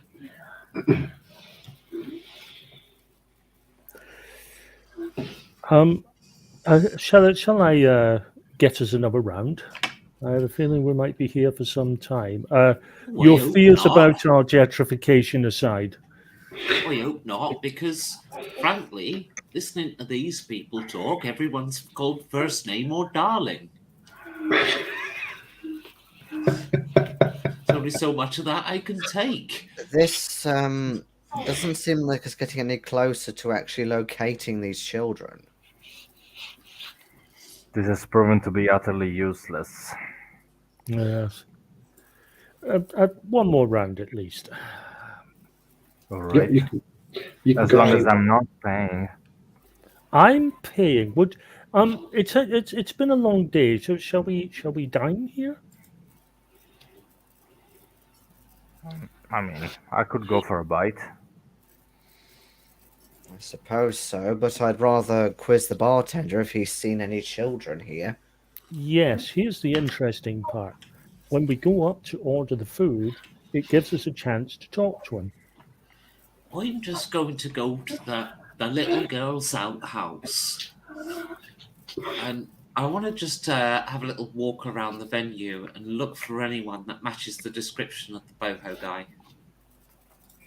He's just called boho guy now, by the way. That's his name. Boho guy. Yeah, boho. Okay. He's in that group in the next door booth. Yeah. Sorry, I should have mentioned that. Sorry. Right. Yeah, that's what I figured. That's why we're sitting. That's why we're sitting at the booth next to him. Right. Is he talking like an actor? Everyone's called darling.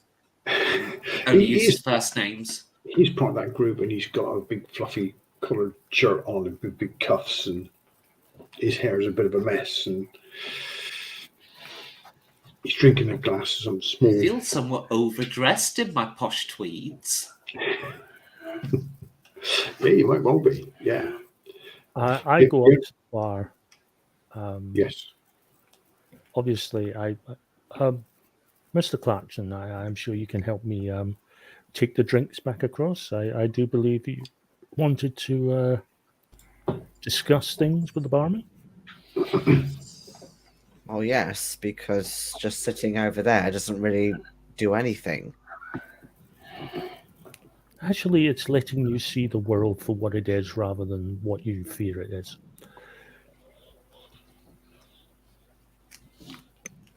What do you want to do then, Mr. Clarkson? Well, square up the bartender for starters and see if he's not too intimidating to speak to. I'm assuming it's a he. No, he's not. Yeah, he comes over. And, what can I do for you then? Well, we're actually looking for two children. Eldrin kind children. Eldest is about 15, boy and a girl. You Boy and haven't girl. seen anyone like that here recently, have you? In the last 24 hours or so?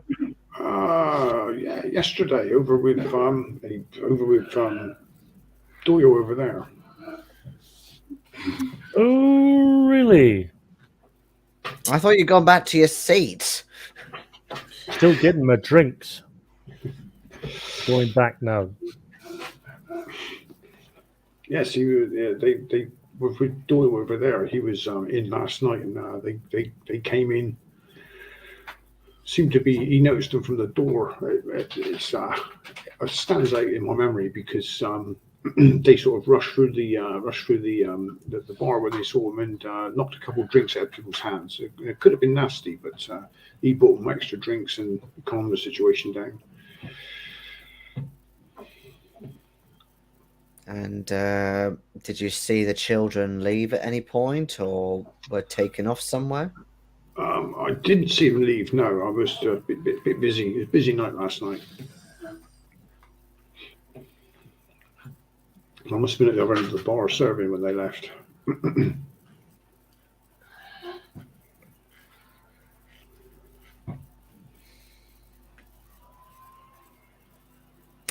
Very well. No more questions. Thank you. I do remember Doyle taking him around and introducing them to several people. Anybody in particular? Oh, there's that dwarf. I beg your pardon? That dwarf? Oh, he's in here all the time. And that Martin Coyle, he comes over from Holborn sometimes. Don't like him. Hopefully for his personality and not for his height. No, there's nothing wrong with his height. Good. I say, arching my head up like this to actually reach the bar. He's normal height. Okay.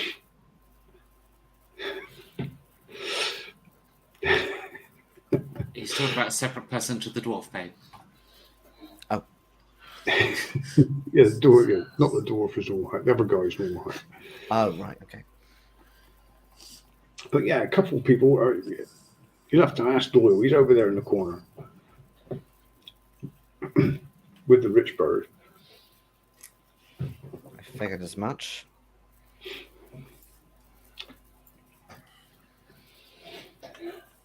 And he rushes off then to serve other people. Yes, on you go. Unless you ask him something else. No more questions, like I said.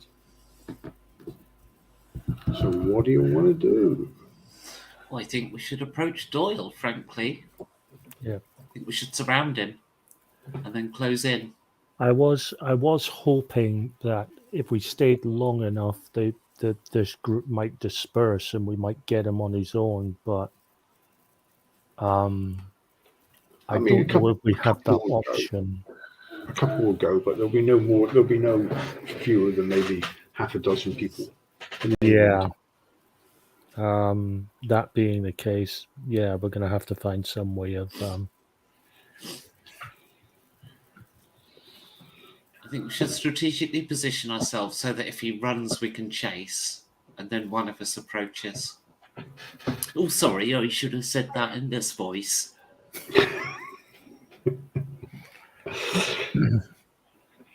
Yeah, I do believe, though, that Nathaniel should be the one approaching him. Yeah, I would As tend to he agree. was summoned by the kid's family. Okay, so you can sort of strategically place yourselves next to exits or between him and the exit. So, Mr. Chamberlain, how are you going to approach this? Actually, I moved from the booth to the next one. Just you know. Hello. Listen. My associates and I have been enjoying the raucous stories that you've been telling. I feel it's only fair to buy you all around. Okay. The woman, Lady Miriam, looks at you and she says, good evening, sir. That's very kind of you. Your name is? Chamberlain. Nathanial Chamberlain. Oh, very pleased to meet you. And she offers her hand to you. Enchanted. And what do you do, she says? Oh, I'm a purveyor of fine arts, ascertaining quality with regards to auctions and so on. And she says, oh, we have some of London's finest up-and-coming artists just here.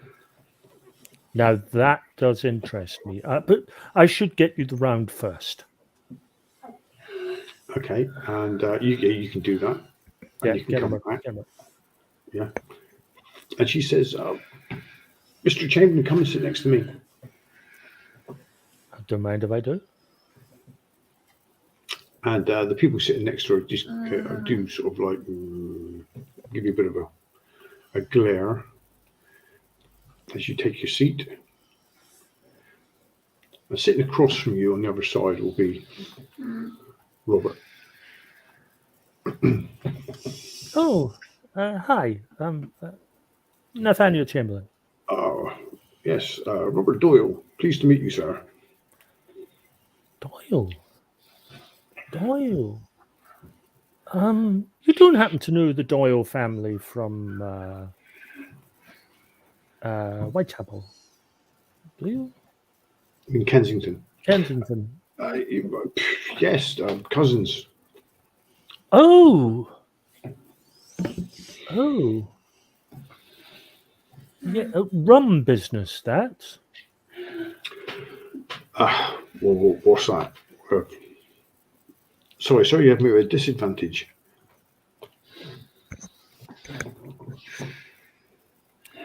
Oh no! It's I really shouldn't.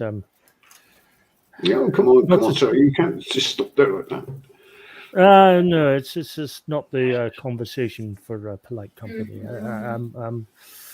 Of course, if you do like the more salacious gossip regarding family members, Mr. Doyle, my associates and I are happy to spread the gossip with you privately in the booth.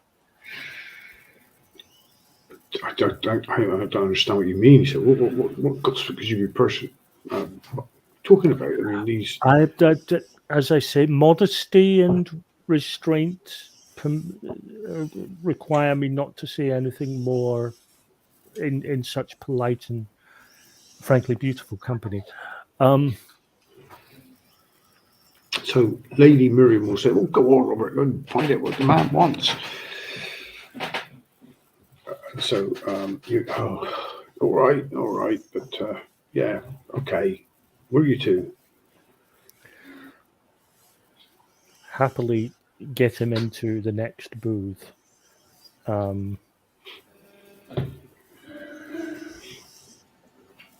Okay, yeah, he'll come in and sit down with the four of you, and if the other three come back.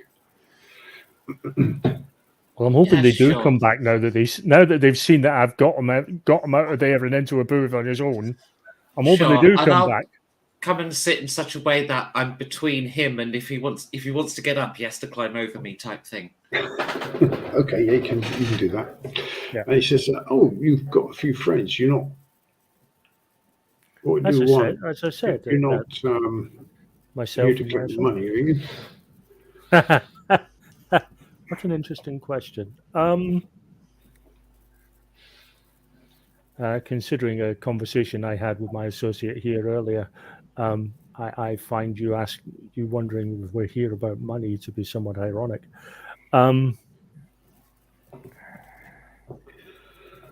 Yes, your niece and nephew. Oh, yes, Henrietta and I forgot what the other one's called now. Damn it. Henry. Nope. Yes, No, I just guessed it would be Henry and Henrietta. It wasn't. 'Cause hello, Henrietta and Michael. Michael. Yes, what about them? I believe they were here yesterday. Yeah, they were here yesterday. What time did they get here? Oh, I suppose they must have come in about 7:30, 8 o'clock. Say 1:45, split the difference. And left when? I put them in a cab, sent them home, probably about 11:30. Well, here's the interesting gossip, and I think you'll find the humor in this bit.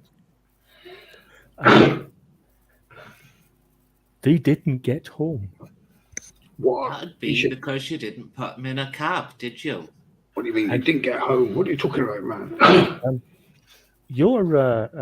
Their mother is distraught and has asked us to look into the matter. More importantly, the fact that you are now the last person to have seen them, by your own admission, rather puts you right in the crosshairs with regards to peelers and so on. Isn't that a funny jape? Well, I don't know what to say. It's the first time hearing of it. I had nothing to do with it. I told them how dangerous it was coming out to Whitechapel, but they've been sneaking out now for over a month. Yes, we know. Why have they been sneaking out? What have they told their naughty uncle Robert? They came to me early on asking me to show them a good time, which I did. You know, who am I to keep them from enjoying what life has to offer? But like I was saying, I was quite adamant in telling them the dangers of roaming around Whitechapel streets at night. Who did you sell them to? I didn't sell them to anybody, but when they sort of suppose they sort of got tired of hanging out with me and my friends, and maybe sort of started going out on their own. But it's been very hard to keep track of them. I mean, I wouldn't know where they are, not now. Do you know the kind of places they liked to go to discover their wilder side? Well, theatre and places like that. I think musical. They met a few people in here. What's the name of the theatre that's doing that play? That was the Pavilion Theatre. You mentioned their love of the theatre. Would the Pavilion Theatre be? Yeah. Michael loved musical and theatre, so I introduced him to a writer at the Pavilion, a guy called Dylan. Make a note of that. Mm-hmm. Did they meet with this Dylan on another occasion, maybe? It's entirely possible. Yeah. You don't know who's in the pub at any one time, do you? It's just, as you can see, it's full. Was he here last night? Yeah, he was here last night. Yeah. And did he speak with your niece and nephew at any time last night? It's entirely possible. Entirely possible. But they have spoke to several people in and around in the pub. Now, here's an interesting jape. Here's another humorous joke for you. I feel like a vaudeville act. Here's an interesting jape. What is one to think of an uncle who has expensive and notorious pieces of art, rare and expensive beverages in his drinks cabinet, and is up to his eyes in IOUs? And then his niece and nephew, poof, like a puff of smoke, like a conjuring trick. How do you know what's in my house? How do you know what's about my private affairs? He's just speculating. I know people who know you for the deadbeat that you are. And at that point, around the corner from the other booth will come Lady Miriam.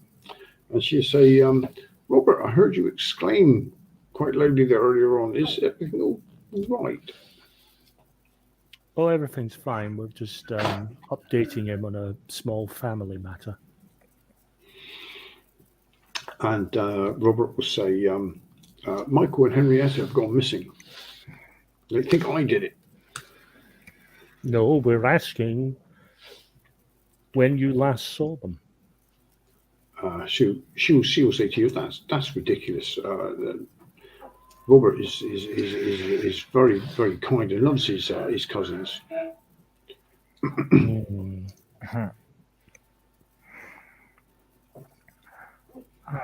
There's an interesting story that police officers may be inclined to believe, as in the Bohemian deadbeat relative running short of money, kidnapping his nephews that are so in love with him in order to ransom his family to make a little bit more money. That's what I'm. He says. And we should believe you. Why? And Lady Miriam was sort of, please, everybody, just calm down for a little bit, and she'll sit next to Mrs. Roscar. We are exceptionally calm. However, you will understand that these are two children. And she'll say, look, if there's anything to be done here, I'm sure we can find the children. Now, please, Robert, tell them everything they need to know. Yeah, I'm eyeballing her like there's nobody's business. Okay. Well, what's it actually, Giorgio? What did you just say there at the end? Did you ask a question then, or? No, just why we should believe anything it tells us. Basically, all he said up until now is, no, I got nothing to do with that. No, it's not my fault. No. Without providing alibis or anything. I'd like to ask a very simple question of him, actually, but what I'm really interested in is if he's lying in the response. Okay. That is, can you describe the cabbie to us? Describe the carriage? The cabbie. Yeah, the cabbie. Cabbie. Oh, okay. Which he will do. He'll describe you a cabbie. So any sort of hint that he's stopping to make things up, or? Okay, so if you can roll me a wits perception. Everyone can do this. It's 3 black die. Or if the cabbie's a big orc with a big orc walking with a Then we'll just apologise and make our exit at that point. Wits perception with black dice, okay. Yeah. 0. 7. I had a very explodey dice. 7. 1 success. Don't ever expect me to roll that high again, but that is what I just got. 5. Wow, 2 of you really well. Okay, Mrs. Roscar and Mr. Clarkson. You watch him as he gives his reply. He describes this cabbie. and you seem to think he's being totally truthful with his description and his description of the whole evening. Oh, Well, I must admit, I didn't think I'd believe you when you answered that. And Lady I Miriam think I says, do. Lady Miriam said he was with me all evening. He didn't take the children. He went outside with them to put them in a cab and came straight back. He was gone a couple of minutes at the most. He was do you remember all evening. what this driver looked like, or if he was with a That's what we specific just- Company? Got a description of. So Yeah, presumably got a we know description those of- details, yeah. Okay. But she's expressing quite a lot of concern that something ugly might have befallen the children. Well, I suggest we follow up all the leads on the description of this cabbie, see if we can get to the cab company and identify who it Indeed. is. Yes. Okay, yes. But obviously, Robert says, I mean, they did speak to quite a few people in the pub. They do know a few people that have been coming here a month. Who may have actually suggested a place to go, possibly. Yes, I introduced him to a chap named of Martin Croyle. They seem to be fairly fascinated with Croyle, but he's an untrustworthy sort. He leads a group of Bolsheviks over in Holborn. And Oh he'll yes, give this you- Holborn fella you were telling me about. And he'll give you the address of a derelict factory Croyle was using for a headquarters. He's sort of a semi-regular at 10 Bells, but he's not been in for a couple, 3 weeks. Obviously, there's the writer at the pavilion. He also introduced him to the dwarf named Harrington, who'd been coming around the pub recently. He's quite a character, and he's heard rumours that the Harrington took the children to a number of places in the city, but he hasn't come around much lately either. Yeah, there's many stories about him in taverns in Wapping. Okay.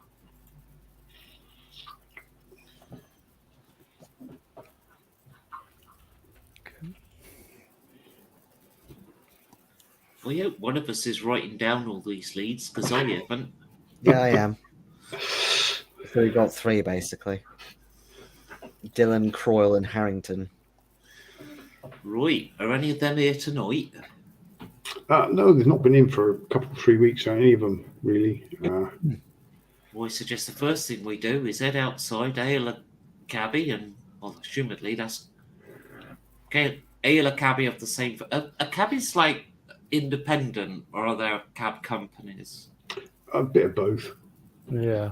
That's Do we what I know was what wondering. type of with- cabbie the kids went off in? Yeah. Yeah, we can. There'll be like a number, like a plate hanging on the cab with a number on. Do we have that number? Yeah, you can have that number, yeah. 121. Oh, right, 4th lead. Let's head to the cab company then. We'll hail a cab and get them to take us back to the cab company so we can Okay. find out. But like I say, just as you're about to leave, Lady Miriam will stop you as you're getting up, and she'll say that her impressions of the children they were quite beautiful children, quite natural, but there seems to be some strange emotions she was picking up from the two, from the girl directed to her cousin Robert, and from the younger brother to his sister. I can't say what it was, but it does seem quite strange.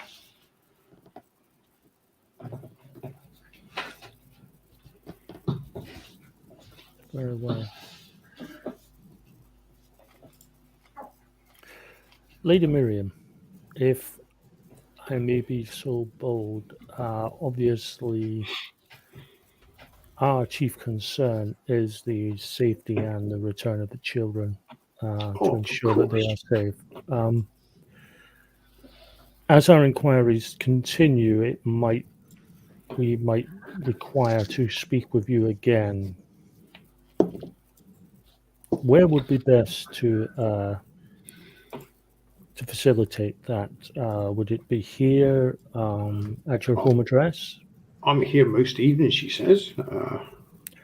Yes, but our conversation might have to happen during the day. He's trying to pick you up, miss. I assure you I'm doing nothing of the sort. And I give I Mrs. actually Roscar believe a him for glare. once. Yeah, she'll pass you a little visiting card with an address on. Thank you most kindly. And if you do need any information about the children, please contact me, she says. I most certainly will. Oh, and at this point I do turn to Robert. Yeah. I lean over to him. So I'm actually whispering in his ear. Mm-hmm. You are going to have to decide very quickly just how much your life is worth. You are up to your eyes in debt. You have several rare spirits in your drink cabinet. You have several objects of interest hanging on the walls. I know someone who can get you a good price on them that might help clear your debts. If you're interested, let me know and hand him my business card. Okay, yeah. And That gonna started give- I'm off a go- lot more intimidating than it finished. Absolutely. Well, Done fucked up, son. But here you go. Here's how you solve that. well, the whole point was to make you slightly shake him into seeing that he's he's on a path, because ultimately one of the reasons we suspected him so much is because he's in so much fucking debt. I need to go bathroom quite urgently, and I think Jason's beaten you to it. I think may have, yeah. Yeah, but if I don't at least hobble up the stairs now, I'm going to wet myself in the chair. So I'll be.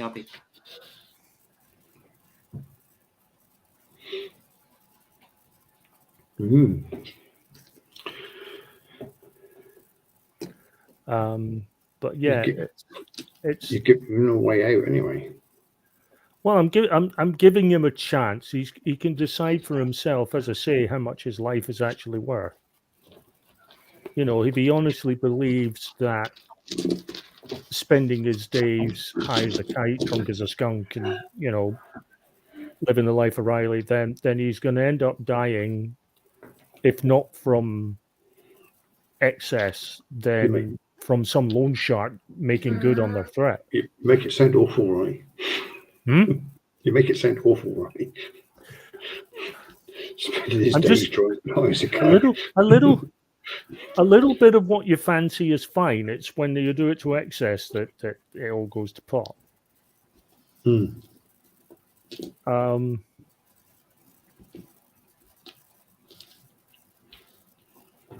But yeah, I'm giving him the chance. Plus, of course, I'm hoping to make a bit of money on the side. I thought that would be beyond it. Who says you can't be altruistic and make a profit? I think that's what Mrs. Roscar's doing, by the sound of it.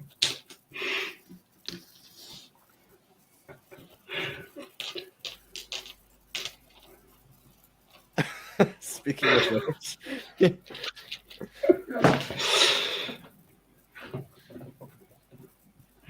Okay, so you get up and leaving then out the pub. Yeah. Yes. Okay. The cabbie company. You get up and you move through the crowd, winding your way. You get split up a bit as you go through the crowd, just trying to get around people. Suddenly, Dr. MacCormick, you're sort of grabbed and spun and pushed up against a wall. And as you look down, you see a what can only be described as an elderly gnome hag, wrapped in rags, missing teeth, fronting a boil-covered face. She stands there holding your arms, and she sort of virtually shouts at you. And some people started to look at you as this going on, and she shouts into your face in sort of like hoarse voice, barely decipherable. She says, "The city will burn. Yet now, as you search for answers, you awaken the dragon of the east. I hear the cries of children, and evil is rose beneath the streets. The hound is hunting. Oh no! It cannot be. A god in the machine." And then she lets you go. She lets you go and shouts out, "The dead are marching." Ma'am? Deep underground where? And she ignores you and turns back into the crowd and just runs off into the mass of people in the room. Can you all roll me wits and perception? All of us, I or should just have Giorgio? given her my card. All of you, yeah. How many black dice? Any black dice on this, Phil? No black dice. I just want to know who sees what. Just one success from me there. Mm-hmm. One for me. Same. Oh, okay. 3 successes. Oh, okay, Mr. Chamberlain. Yeah, you quite soon, Dr. MacCormick, lose sight of her as she disappears into the crowd. Obviously, she was drunk with breathless, thinking of gin. Mrs. Roscar and Jeremy, Mr. Clarkson, you were just watching this go on and sort of like standing there open-mouthed, watching this exchange between Dr. MacCormick and this ragged-dressed hag. But Mr. Chamberlain, you took all that in, but you've seen sort of the group you're just with. Robert was looking quite intensely at the exchange, but you saw Lady Miriam sort of like turn away and not paying any attention to what's going on. She was what's the best way of putting it? She yeah, Miriam gave a worried look and sort of like backed away into the crowd.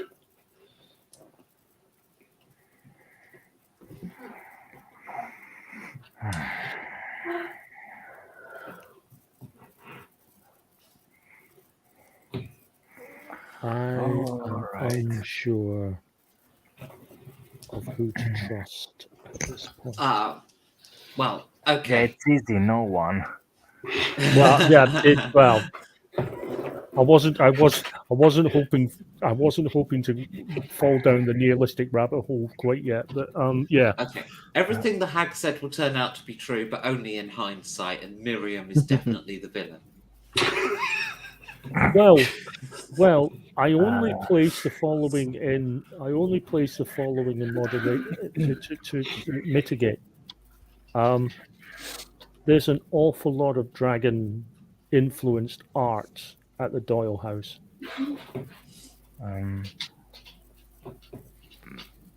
May I ask you a favor, Phil? Mm-hmm. Would you mind typing what the hag said in the Facebook chat? I can do that, yes. Because for next time, I want to use one of the spells of mine, but I need to formulate questions properly. And I need to be sure on what she told me, basically. Please and thank you, of course. Yeah, sure. Also, we want to tick off the prophecy as it happens. Also, this may be a bit of a rabbit hole I'm going down, but do we know if the cab that they got was just hailed on the street, or if it was kind of, say Miriam saying, "Oh yes, I'll get hold of this specific cab company"? It was held on the street. Just on the street, okay.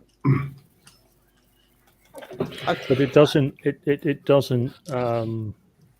That doesn't actually rule out the possibility that No. a specific cab was waiting there, ready to be hailed. Yeah. Yes, it's entirely possible that the cab is guilty, but Or the cabbie's in on it yeah. at some sort of lower level. Well, In either case, we want to talk to him because he'll A, know where they went, or B, we might pick up that he's part of it. See, here's my thought, and this is why I'm worried about who we trust.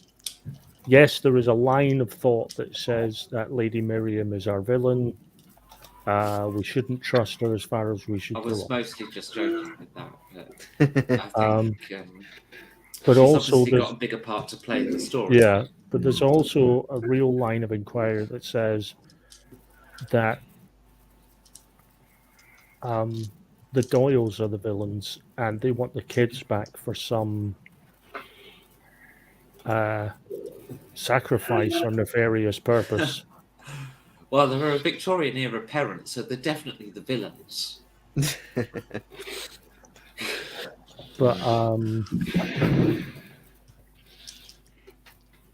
But yeah, it's it leaves the door open to the possibility that we've actually been hired to bring the lambs back to slaughter.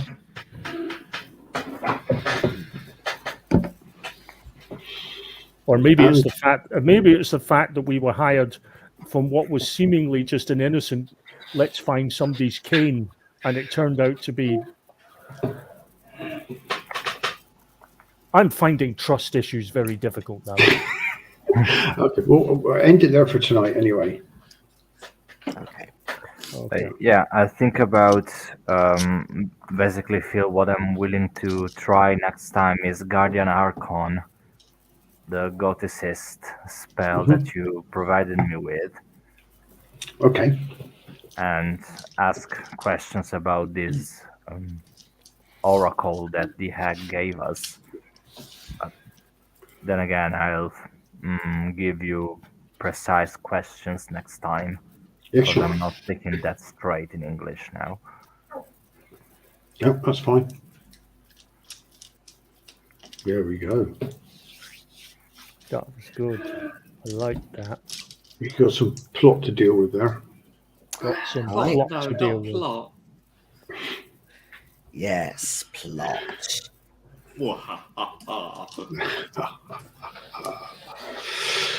Excellent.